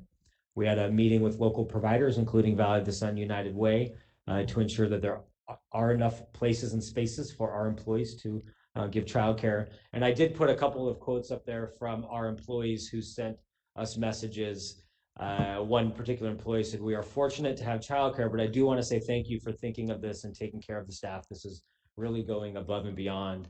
And the other said, "I don't need childcare, but I had to express that this is such a beautiful gesture that even though it's not our responsibility, we want to take that responsibility as much as possible and connect our employees." To date, you may ask, we have 4,000 employees. At this point, only 78 have said they need help with childcare. So it feels like a very manageable number, and our team is working with Valley of the Sun United Way to connect them with resources to make sure that all of our employees can come back and are not hindered by childcare needs. And so I want to thank Dr. Alfie Allen and Juve Lopez in our talent department and Tech and Logistics for putting that survey together and really providing support for our employees. So that leads us up to the executive order. Our community is very well aware that yesterday, as was a surprise to many individuals in our state, there was an executive order that came out that mandated that schools systems that are not in high counties, so counties that have high spread, must bring back in-person learning on March 15th. Important to note on here to the right, Governing Board and community, that this executive order is, as I'll note on the next slide, is based on county spread, not community spread. Those are very different. Right now, Maricopa County is in substantial spread. I'll talk about what that looks like. So Maricopa County is not considered a high spread county. Even though Phoenix Union has high spread zip codes, Maricopa is a substantial spread county. Keep that in mind as we move forward. So the summary, the high level summary of the executive order is that based on CDC guidelines, the district is changing dashboards and how it looks at return to school. I'll share specifically what that means here in a moment because CDC changed how they look at return to school. It mandates this in-person learning option for families that want to come back. Also important to note that in this executive order, and as you really unpack CDC guidelines, it does not mandate the 6 feet social distancing. And so this executive order says come back and do your best to social distance. It doesn't say come back and keep everybody 6 feet apart. I think that's important for us to note as we navigate the next couple of weeks. It's also important for us to note because moving into the 21-22 school year, the CDC guidelines are simply, if you can get 6 feet, get 6 feet, but it's the other mitigation strategies that can keep you safe. And so as we think about class size in the future, as we think about social distancing protocols, that is shifting at the national level. We have many discussions we have to have as a board and as a community. What does that mean for us for 21-22? But just please note that this is bring as many families back that want and socially distance as best as you can, even if it's not 6 feet. It does also mandate a virtual option for families that don't want to come back. And so in Phoenix Union, currently 77% of our families don't want to come back. So that puts us in a much better place to manage and navigate an executive order as such. But it does, although it is saying open for in-person learning, it does mandate a virtual option for families. Important to note, as I said earlier, that the mandatory return is based on county, not community spread. You saw our 32 zip codes earlier, that we still remain in high.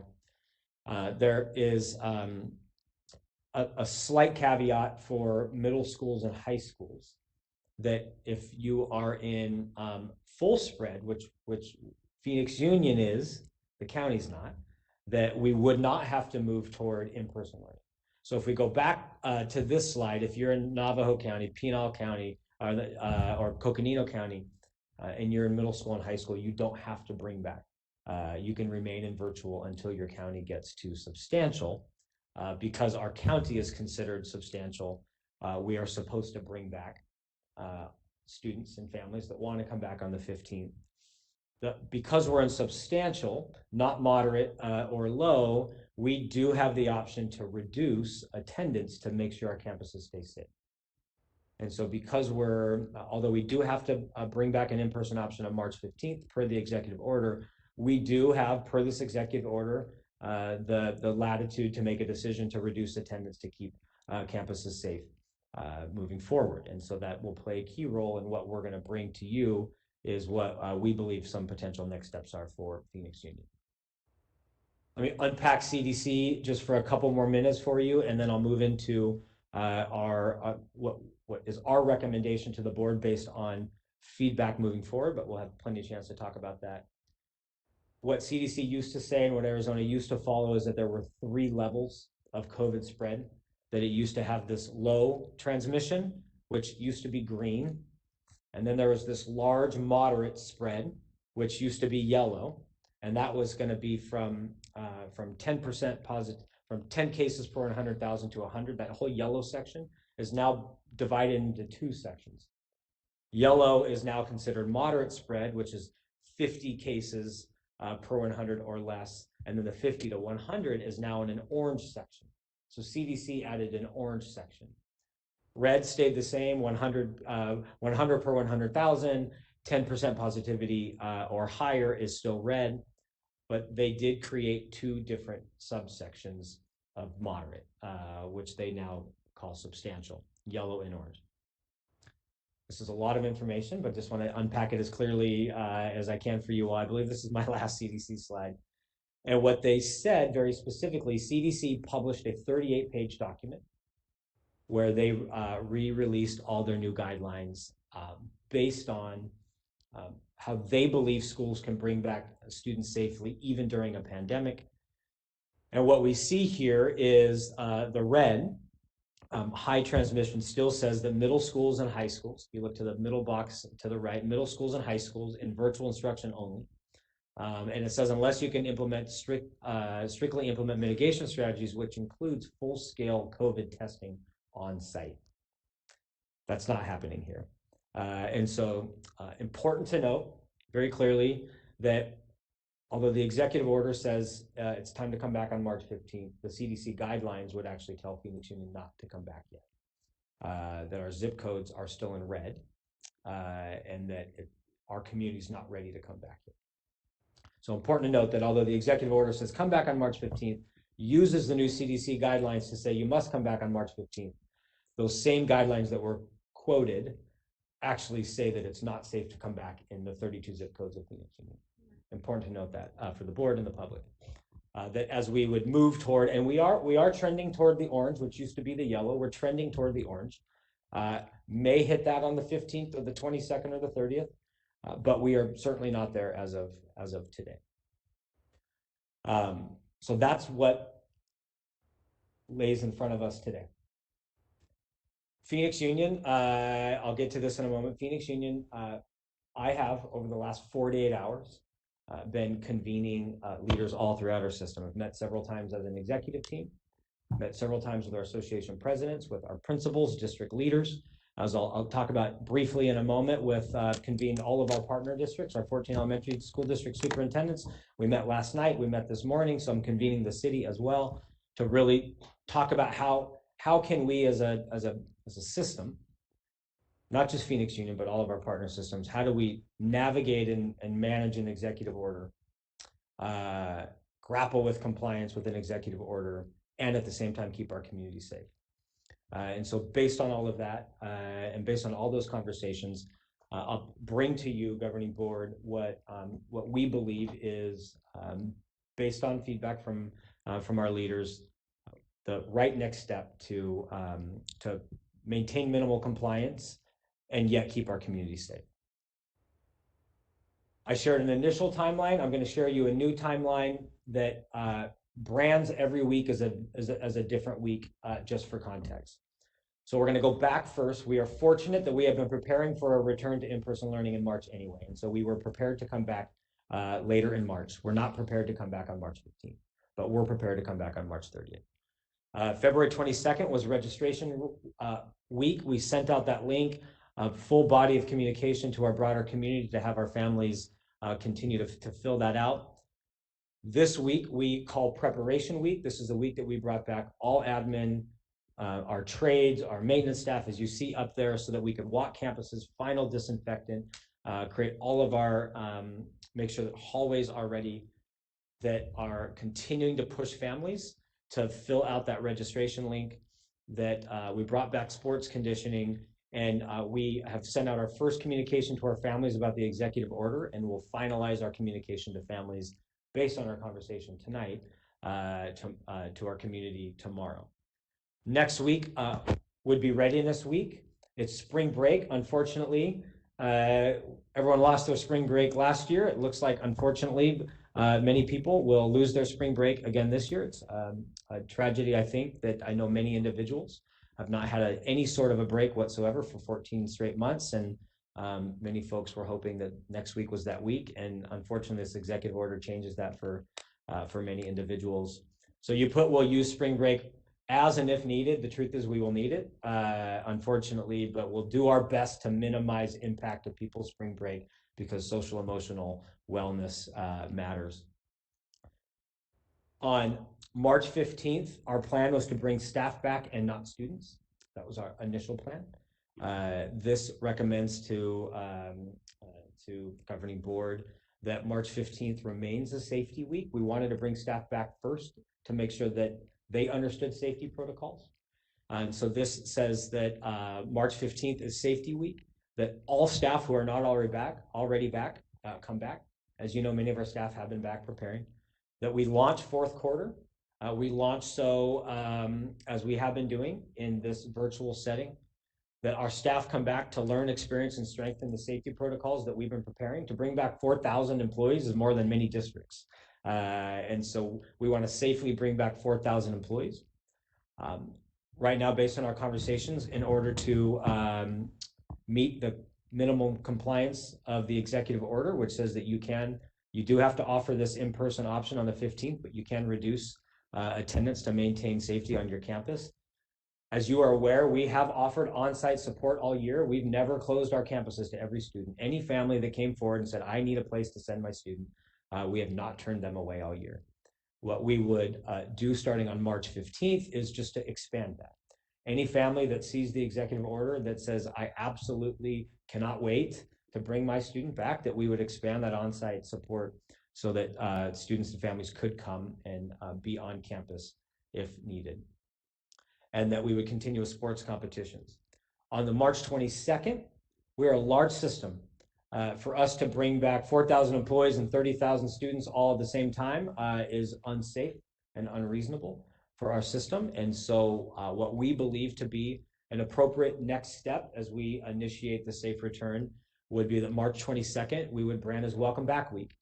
Then on that Monday, we would welcome the class of 2021 back for a day, reorient them to campus, run them through safety protocols. They'd engage in their learning on that day, of course.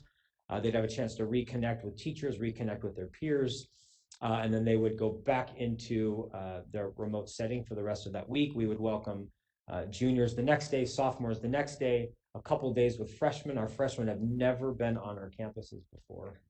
And so we want to make sure that we bring them back onto campuses, orient them on this Welcome Back Week, and then move forward with our plan on March 30th as our launch week, which is when we would bring back, currently it's 23% of our families, that we would bring back those families that are expecting in-person learning, with or without in this executive order.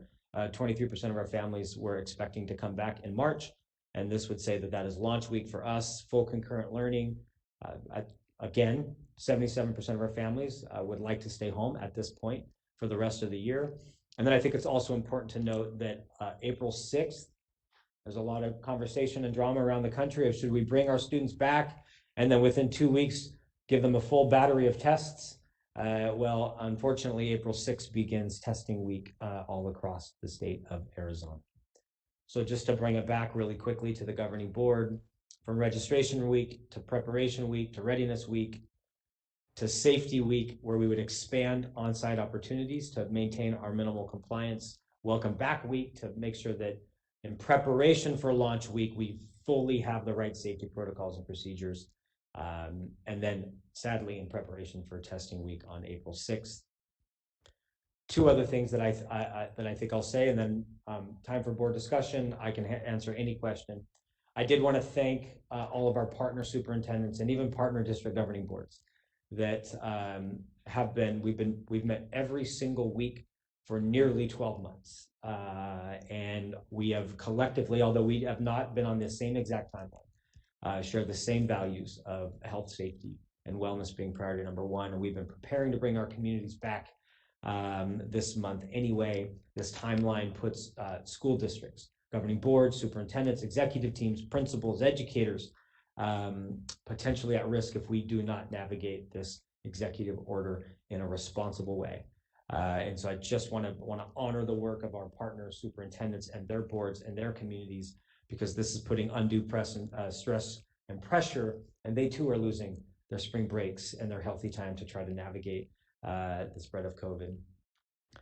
And then just finally, I think it's important for the board to know and community to know that as we come back in the month of March, we did recently send a message out to our community that I think is important for us to continue to share.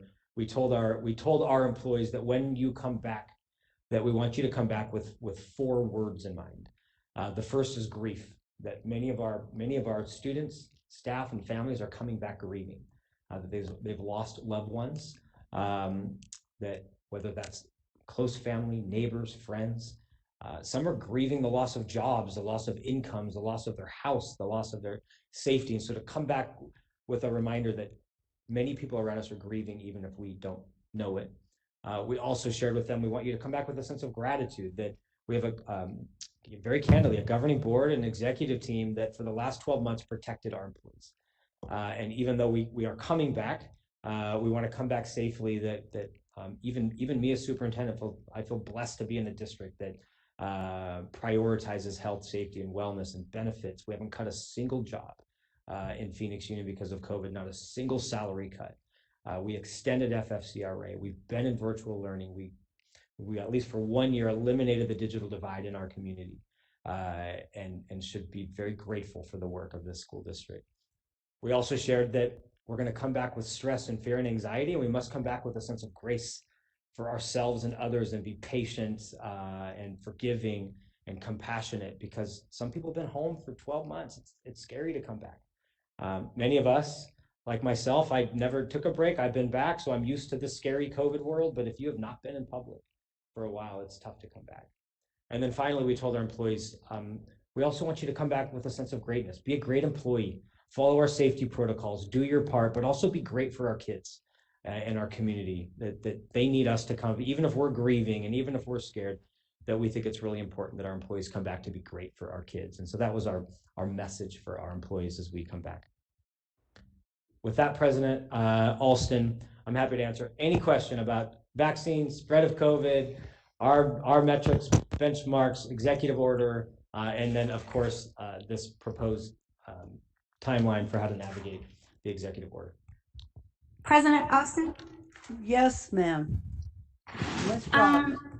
A couple of things. One, it is times like this that I am super, super proud to serve on a board in this district, because the logistics it takes to get staff and students back on campus, I cannot imagine all of the work that it takes behind the scenes, and you all have been very thorough and thoughtful and careful, and just laying out that plan just made me happy. I'm definitely not sending my daughter back, but I love it. I love the thought that's gone into it. That's one. Two, I'm sorry for all of the staff who have not had a break in all of this time. I cannot imagine what that feels like. And I'm sorry for the sacrifices that you all have had to make due to COVID. And then three, today when my daughter was in class, she came and she said, "My teacher wants to talk to you." I'm like, "Why would your teacher want to talk to me?" And he was like, "Hey, Miss Ross, did you fill out the survey about returning to school?" And I was like, "I forgot." So I think y'all are doing a good job too of following up with parents, because I'm one of those. I'm telling on myself, I'm one of those parents who forgot to submit my survey. That's it. Thank you. Thank you. Thank you, Board Member Ross. I appreciate it. Oh, Ms. Pastor. Hang on. Anyone else? No, I'm sorry. I'm trying to pull up my, because I'm reading the executive order. It states, under the order, schools are to return in-person learning by March 15 or after spring break. So spring break is next week. Staff goes on to spring break. Is it possible then on the 15th, technically they're put their toe on the campus, they're back, but we're really still teaching in a virtual hybrid setting, because it really bothers me that staff will not be able to have a spring break. And so my leading to that, what if staff, our teachers say, you know what, in our contract, it says we have a spring break, and turns around and says, we're not showing up during spring break? That's one question. The second thought is, if they're coming back for spring break, are we compensating them to come back during spring break? So those are my thoughts. Excellent. President Alston and Councilwoman Pastor. So a couple of things. We, at this point, are not mandating people come back over spring break. We do think we're going to need it. We have what we decided today through meetings with associations and leaders, that we're going to try to pick 2 days where staff that want to come back, that want to help do prep work, if you are asked to come in, so maybe your maintenance staff that's asked to come in, to help do final preparations, they would be compensated over spring break. But what we decided to do, instead of a free-for-all across the district where some campuses bring people back 5 days, some bring them back 3, some bring back none, that we committed to doing no more than 2 is our hope. That does not at this point include certified employees. Just final preparations for, unfortunately, it means admin and classified ESPs, but they would be compensated for coming in. But all of our certified employees would not be asked to come in. They could come in and do final preparation. And that which leads to, I think, to the second part of your question. That's why we feel really strongly about Safety Week and just expanding on-site opportunities so that teachers can come back on day 1 and not worry about navigating kids. Okay. And how you would ask, well, what happens if 300 kids show up? Well, we have also made a commitment in Phoenix Union, 2 commitments. Number 1, our under the direction of Talent Juve Lopez, we are securing as many substitutes as possible to be on site on March 15th, not just to manage perhaps some staff absences, but to manage students that show up per this executive order and need a place to go to receive their in-person instruction.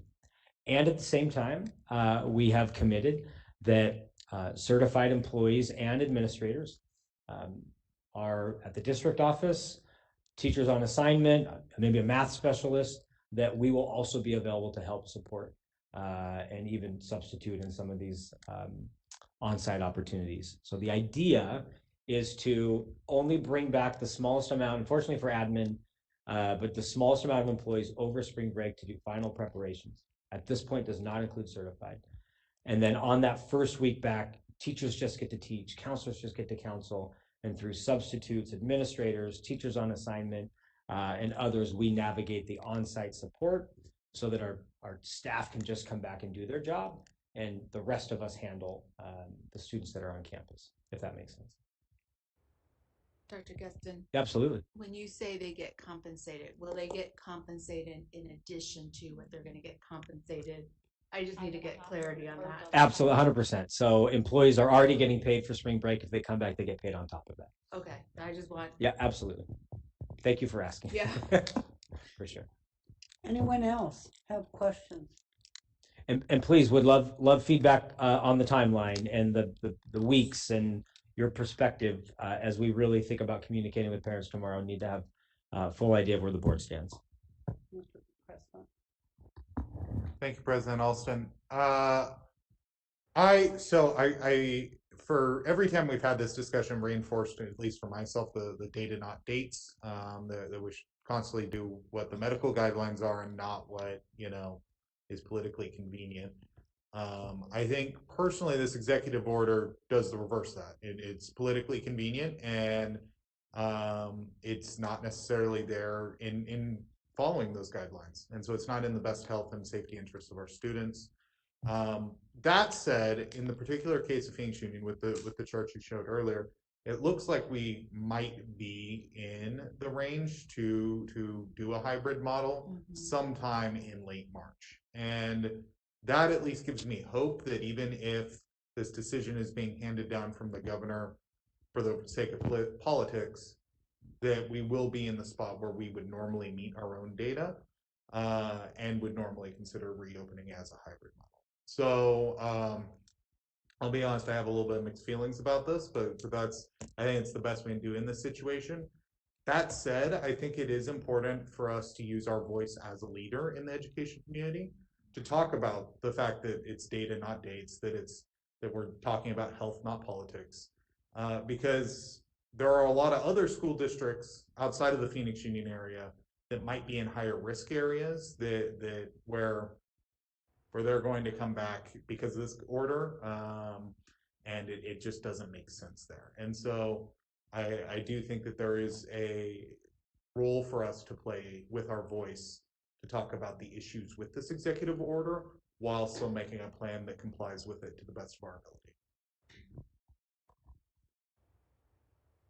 Dr. Gustin or Ms. Parra, did you have a question? Just a quick follow-up, President Alston. I agree with member or board clerk Prescott, Dr. Gustin. I think we've talked about And I'm so grateful that you have continued this partnership with our Phoenix Union partner districts. I know I've had board colleagues from around our community asking for guidance from Phoenix Union.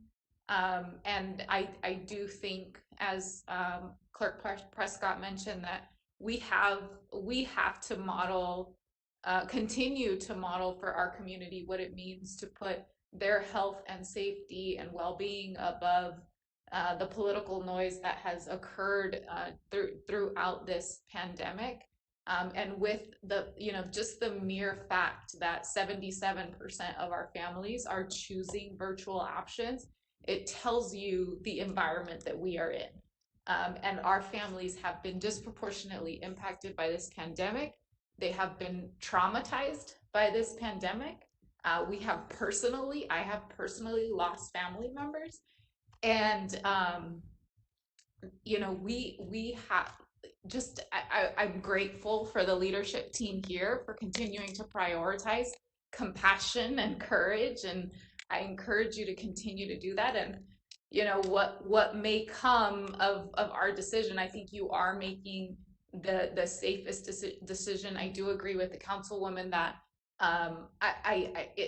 it really, and member Ross as well, it really does bother me that people will not be able to actually get a break next week because this was dropped on us. But if we can, compensate and provide additional support to our classified employees, that to me will make me feel a little bit better. And certainly, I just, I want us to continue to make the health and safety of our community paramount above anything, because clearly, other leaders have not done that. Thank you. Dr. Heston? President Alston, and just to quickly respond to Clerk Prescott and Member Para, I do think it's extremely important. First of all, let me go back to the partner superintendents and their boards. They've just been amazing, and the stress that they're under. They share the same zip codes, and some of our zip codes are the hardest hit zip codes in the state of Arizona. I know that some of our tribal lands have been hit just as hard, if not harder, certainly. But aside from that, Phoenix Union zip codes have remained some of the hardest hit. And we must be very clear about that in public. And even tonight's discussion, that even if Maricopa County is not in the red, urban cores and rural Arizona are deep in the red. And we have to be very clear about that. And I think that what I've appreciated about this board, about our executive team and our leaders, is that despite any rhetoric, we continue to put the health and safety and wellness, and I'm proud of that. And I know our employees recognize that. And we'll continue to advocate even over the next couple of days. Have been, had certainly several media requests for us to speak about our decisions. We've, unfortunately, at this point, we've said no to all because I thought it was important for me and us to put all of our time and effort into making the right safety plan. But we will begin over the next couple of days to think about what public messaging we give, because health, safety, and wellness should not be optional around Arizona. It should be based on local data and local decisions. And unfortunately, that just has not been true. I did hear earlier today that schools on tribal lands who are in lockdown will not be forced to come back, will not be forced to adhere to the executive order. And I'm wondering if there could be some kind of a ruling that says when all your zip codes are in the red, you don't have to come back. And I just throw that out there as a possibility, because it certainly does put our students at risk and our faculty at risk. So, and our For sure. And President Alston, I see that Supervisor wants to comment. I also think it's important to note, and you can find this data on our website, that we have 32 zip codes inside of our boundaries. We have 64 zip codes. So 32 zip codes just outside of our border, where we have a significant number of staff and students where they reside. So we actually not only track our 32, we track the 64. all 64 are red. So when you think about the struggles of Tolleson Union and you move west and south, all 64 zip codes, the 32 in our boundaries and the 32 next to our boundaries, all 64 are red today. Oh, Thank you, Madam Supervisor. thank you, Madam President. I just want to, again, couldn't agree more with everything that was said right now. I couldn't agree more. I do want to put a little emphasis going back to our messaging. And there was a couple of slides that you had in your presentation that talked about kind of the protocols and the safety. I think that's something, part of that messaging from a broader community stance messaging that, we're not out of the woods yet. Yes, we're having some students come in and I know everyone wants to get back to some type of normalism. We all do. We all want to go back to doing the things we love, but at the end of the day, we're not out of the woods. And that's a message we have to continue to echo, not only to the students that are perhaps coming, but through the greater community. Wear your mask, hand sanitize, social distance, all that stuff. You have spring training is back in town and they have people in their stands and the sense is, okay, we're out of the woods, that, the vaccinations are out there and we're not out of the woods yet. We still got to be really careful. Yes, we're trending in the right direction and that's a good thing. We want to stay there. But the biggest fear, we've had these conversations all the time in the county with all the health experts, and the biggest fear that we let our guard down and our community and our parents let our guard down. Okay, we're back, our kids are going back and no, we got to continue that message. And I know the Phoenix Union and school districts across, I had the same conversation with Cartwright as well earlier. We even continue to relay that message to our parents and our families that we can't let our guard down. We gotta stay vigilant on this. It's been devastating. We're almost there. There's light at the end of the tunnel. We're almost there, but we gotta stay vigilant. So however we message that, Dr. G, I know that will be part of it. So, and if you guys want to ignore the governor's order, hey, we could pull a Maricopa County Board of Supervisor thing. We may get arrested, but nonetheless. I'll join you. Just joking. Yeah, you voted with us, so thank you. I appreciate it. President Alston and Supervisor Gallardo, I do think it's so noted around safety, et cetera. You did mention Cartwright School District. It reminded me of two things. One, hopefully what the board has seen and what the public has seen through all of our student government reports, that even though we're in virtual, there is amazing stuff happening. I am not saying we don't want to come back. I want to come back. But if we reflect upon all the student government reports from this year, it is amazing the work that's happening. And at the same time, I think about superintendents like Dr. Leanne Lawler, Aguilar, who has wanted to come back every single day this year. And yet she happens to be the superintendent in 033 and 035. And unfortunately, this year, there has never been a chance for her to safely return her community. And so unfortunately, there are times in which governing boards and superintendents get criticized. I can tell you in my weekly meetings, everyone wants to be back. And unfortunately, there are zip codes in which it has never been safe to come back. And that exists even today. So we'll continue to message that very clearly. Go ahead. I was just a quick comment, President Alston, to that point, Dr. Gesson. I think when we talk about leaders putting, the political noise above the health and safety of our community, I also think it has actually caused a lot of harm to educators and education professionals across the state. We have lost educators. We already had a massive, crisis on our hands when it came to classrooms needing to be led by permanent long-term substitutes because we didn't have enough professionals across the state to cover. And so I think about what this rhetoric is going to do to the profession as a whole. We've lost classified, we've lost certified, we've lost principals, we've lost superintendents across the state. And the community also needs to know exactly what you just said. People want to be back, but we want to be back in a way that is safe, where lives will not continue to be lost, because when we rush things, when we react, that's when that's when the headlines start coming out. Well, you lost a coach, and then you lost this, this teacher over here, and that's even more traumatizing for kids.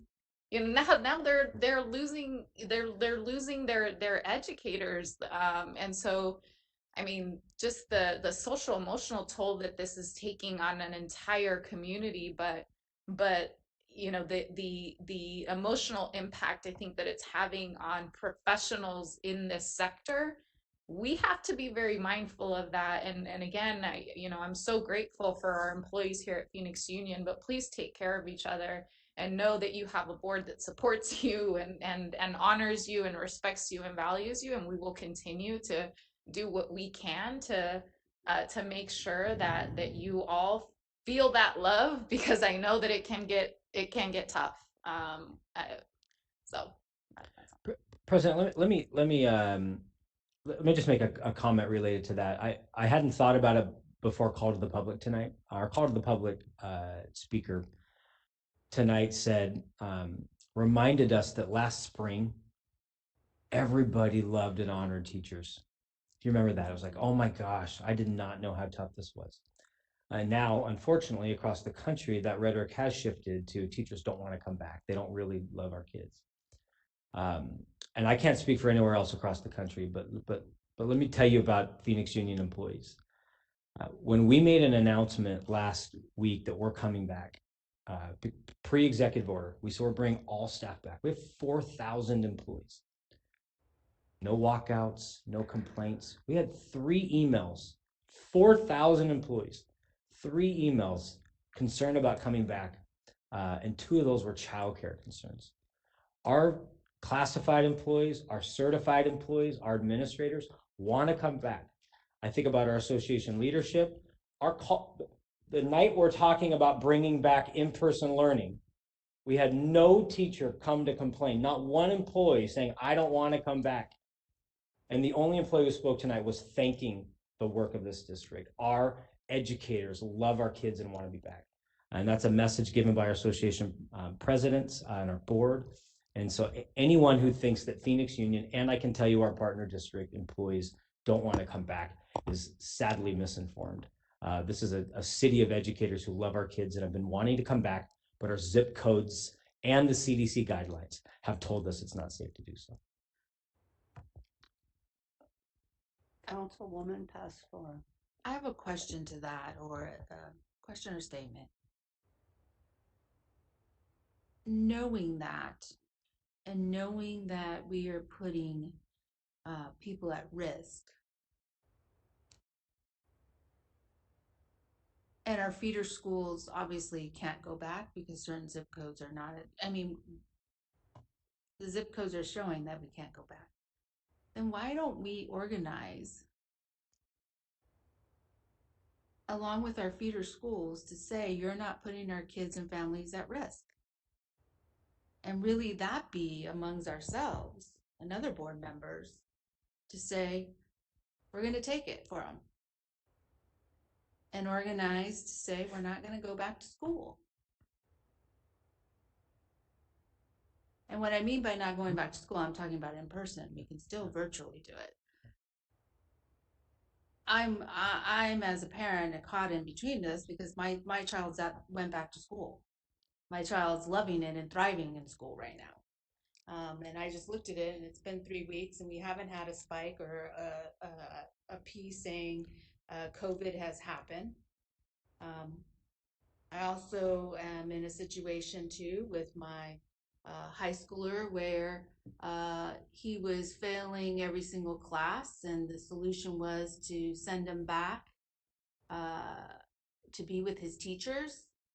And he pulled himself, I don't know how, what miracle, but he pulled himself out within 3 weeks of failing to passing with C's. So I, as a parent, I'm looking at it as a parent, I'm caught in the middle of this and making decisions. But there were opportunities for my kids to mentally engage and survive. emotionally, mentally, and socially. So if we know this and our system is working the way it's working and we're thriving and we have those situations where we can assist and help, then why don't we as a board say, we're not going back? And that's a question to the board. Yeah. May I speak? Since it's Certainly, post-board. Ms. Frost. So I think based off of what we said, the reason why we're not doing that is because although we are mandated to go back via executive order, our families still have the option of remaining virtual. And so I think we would gather if there was not an option. There's still the option within the mandate. And I love your story about how your son does well versus my daughter who has special needs and does not comprehend how important her mask is. Like I've had this conversation 100 times. It does not matter. She does not understand that it goes over her nose and it has to stay over her nose.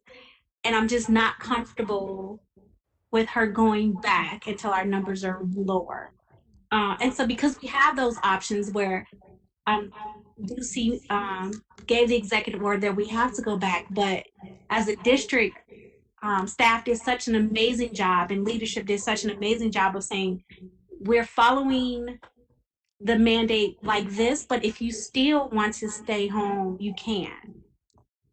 And I think that's why we're not choosing to come together and say we're going to ignore you, because I'm literally not sending my daughter back to school this school year. We'll talk about the fall, but for the rest of this school year, it's not going to happen. And so I don't feel like we need to rally the troops and say we're not going to do it, because I still have the option of not sending her physically to school. Does that make sense? No, sorry, Madam Chair. Councilwoman Pastor.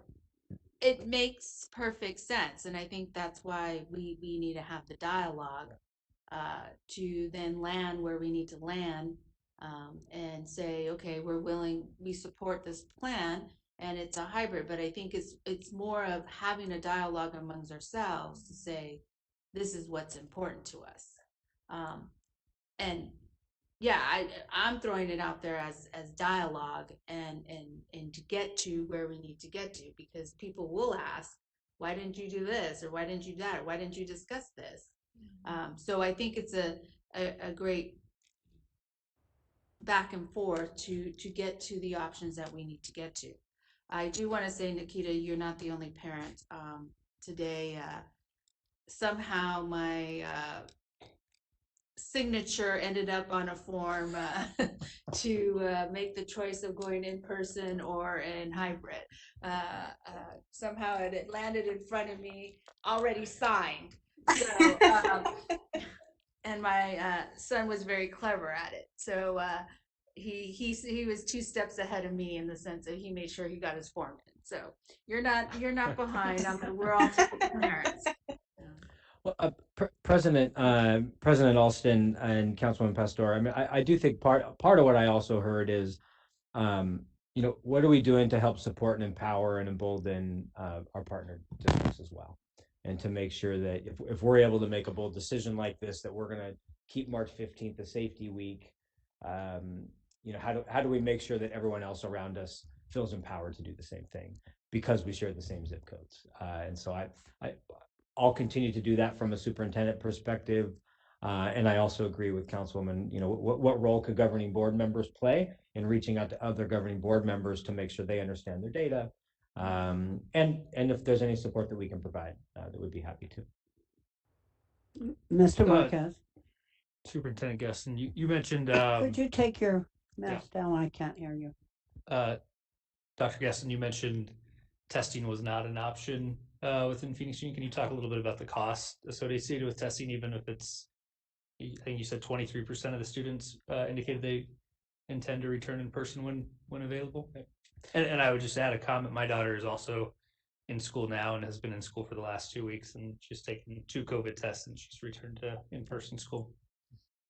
President Alston and Board Member Marquez. Actually, our team, we currently don't have that in place, but Laura Tejas, our Executive Director for Tech and Logistics, actually has put out we're putting out an RFP to be able to do on-site testing for staff and students. Of course, we thought we had more time.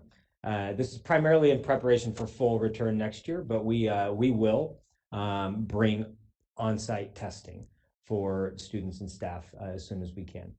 Don't know exactly how much that's going to cost. I can tell you the range across the country, being a part of Chiefs for Change. When we have our meetings, the cost range can be as cheap as $10 per test, $50 a test, $100 a test, and it depends supply, demand. Pardon me? Yeah, there's rapid tests versus, and so we put out to market. We're putting out to market just to test what all the different options are and try to find one that is the cheapest yet most accurate and hopefully the least intrusive. But we will do on-site testing, just not yet. Can I speak to that? Right now, the Ms. city. Pastor? Sorry, sorry, I forget. And I'm tired. The city right now is doing static site testing, and we have the van. What we've noticed is that people are not getting tested. The numbers are not at the level, that they used to be, and we're still encouraging people to get tested. So my recommendation would be to, there's a Maryvale at the Maryvale Community Center. It is set up Monday, Wednesdays, and Fridays, and people can go and get tested. I would use that while you can and encourage people that want to go get tested to get tested there. There's no cost. We could possibly bring the mobile van to any one of those zip codes or any one of the schools and have testing for that day, because the mobile van moves every day. And I would talk to my other counterparts then to say, hey, we want to take the mobile van to one of your school sites in your area. Is that okay? Because we all split up our districts. So I would take advantage of that at this moment until We're ready to do our own. ready to go. Excellent. Thank you. Any further discussion on this issue? Oh, sorry. Mr. Prescott. Thank you, President. One last question. So under the EO, so again, we're trending down in terms of all of the different metrics. Hypothetically, if we were to see a fourth wave and the numbers were to go up, what are our options as a district, and especially under the context of this EO? The executive order there's I don't remember the exact line there. Inside the executive order, it does say that there's a massive spike within your community, back up to the high, based on the CDC guidelines, that you could go back into a remote. So if we do see a fourth wave, one of these different strands impacts our community differently, it would allow it. I would also say this, that we of course want to be as compliant as we need to be. If there's a fourth wave and we don't think it's safe for our community to be in the learning model that we're in at that time, I think we can come together and talk about how do we put our community first, despite what orders in place at that time. And so if we see a fourth spike, our community needs us to come together and make a bold decision, regardless of what's in place at that time. We'd be willing to do that. Anyone else? I've never been arrested yet. I'm civil disobedience. I'm sorry, I shouldn't have said that. Madam President, but Madam read my Pres- mind. Madam President? Anything else on this issue? Just real, a quick comment, Dr. G, and this is all part of the Maricopa County efforts, and we do have masks available for our schools. I mean, we've just committed, I think it was yesterday for Roosevelt, I think it was like 30,000 masks or so for their kids, for the little ones. So that is available. So if we have a school that is in need of masks for kids that may not have them when they come to class or come on campus, they can be provided free. Excellent. That's all CARES money, by the way. For sure. And there President, are. thank you. Supervisor Gallardo and his office has been very supportive of our schools and our partner districts. Thank you so much. And you, for what it's worth, you mentioned Roosevelt School District, Superintendent Dr. Quentin Boyce. He and his wife, who works for Phoenix Union, had a baby this past weekend, a beautiful baby girl. So congratulations to Dr. Boyce. That's good news. President Austin, I just want to close by saying I just want to express my gratitude to you, Dr. Guestin, the team, everybody who's worked so incredibly hard this year. It really pains me. I hope that you all can take at least a couple days. Take some time for your own mental health and well-being and the well-being of your families. Try to find time to take a break. This year has been tough, and so but just know, I know I'm grateful. I know this board is extremely, extremely grateful for everything that you've done to lead with courage and compassion the entire time. I've been so incredibly proud to be a part of this family. So thank you. Thank you for that, Ms. Parr. I think you've expressed the feelings of all the board members, and I appreciate that very much. There was an article last week that I read that there is a new mask available that's being manufactured in Arizona that could screen the virus out, and that the initial distribution of that mask was going to schools. And I haven't heard any more about it, but I think it's something what would be nice for us to look into. That would be a major step forward, and we'd like to be on the forefront of that if it's possible. Have you heard anything, Dr. Guestin, No, about that? President Alston, thank you for sending that article. We read it and are looking into it, and especially because it's a local company, what would be a fantastic opportunity. But thank you for sending it. We're looking into it. Okay, and the other thing we haven't talked about tonight is the ventilation of our classrooms. And I am concerned about that and how one person, even with social distancing, can spread that virus if we don't have proper ventilation. So just another thing I'm sorry to throw out, but it's something I think we need to be concerned about. For sure, President. Okay. the President, next just so. items is President for Alston? information. Do Yes. you mind if I just quick comment on that, Certainly. President Alston, on ventilation and filters? Our team has worked to change filters all across our system and is now working on ventilation and air. We do have some old buildings, but we have gone through and have done those initial upgrades. But we'll continue to work on improved ventilation, and it's expensive, as you know. That's part of ESSER 2 and ESSER 3. So that's a part of why that funding's coming. In other words, high on the priority. We've done step one with filtration, and we'll continue to work on improving the air quality. Thank you. The next item is for information only. No action is required. It's item 10D, receipt of the revised governing board policy regulations GBGBR, staff personnel security and safety, and JICARB, student dress, and KIRB, visitors to schools. The next regular meeting is the next item on our agenda, is scheduled for Thursday, April 8th at 2001 at 6 p.m. The meeting will be live streamed. Having concluded our business, So moved. is there a motion to adjourn? Second. We already did it.